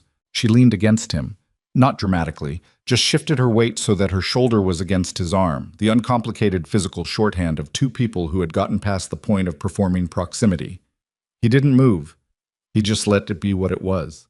The yard was dark beyond the reach of the kitchen light, and the October air had the specific quality that October air had in this city, carrying the smell of leaves and cold, and the particular note that meant winter was coming and was not going to apologize for it. He'd lived through 5 Chicago winters in this house, and they had all been hard and all been manageable, and he had come out the other side of each one with everything that mattered still intact. That was not nothing. He knew that better than most people, that intact was not a small thing. Intact was the thing. The kitchen door opened and Emma appeared holding a piece of paper. Lily says I miscalculated the load distribution for the rope experiment, Emma said, with the air of someone bringing a formal grievance. Did she show you the math? Ethan said. Emma's expression shifted slightly. Yes. Was she right? A pause. Mostly, Emma said. Mostly right or right? A longer pause. Right, Emma said.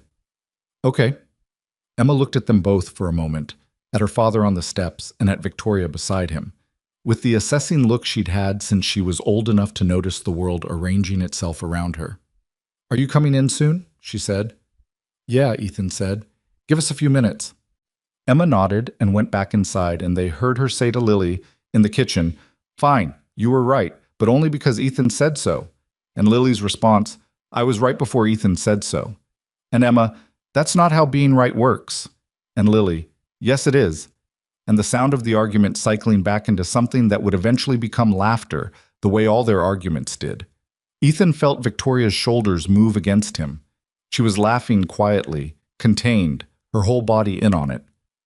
They're going to argue like that forever, she said. Yeah, he said. Probably. Is that okay with you? He looked out at the October yard and at the kitchen light falling through the door. And he thought about a service corridor on a Tuesday in September, and a cable tension gauge turned over in small, careful hands, and a concrete floor, and the particular shape that a life took when you stopped trying to control its outline and just did the next true thing. Yeah, he said. That's okay with me.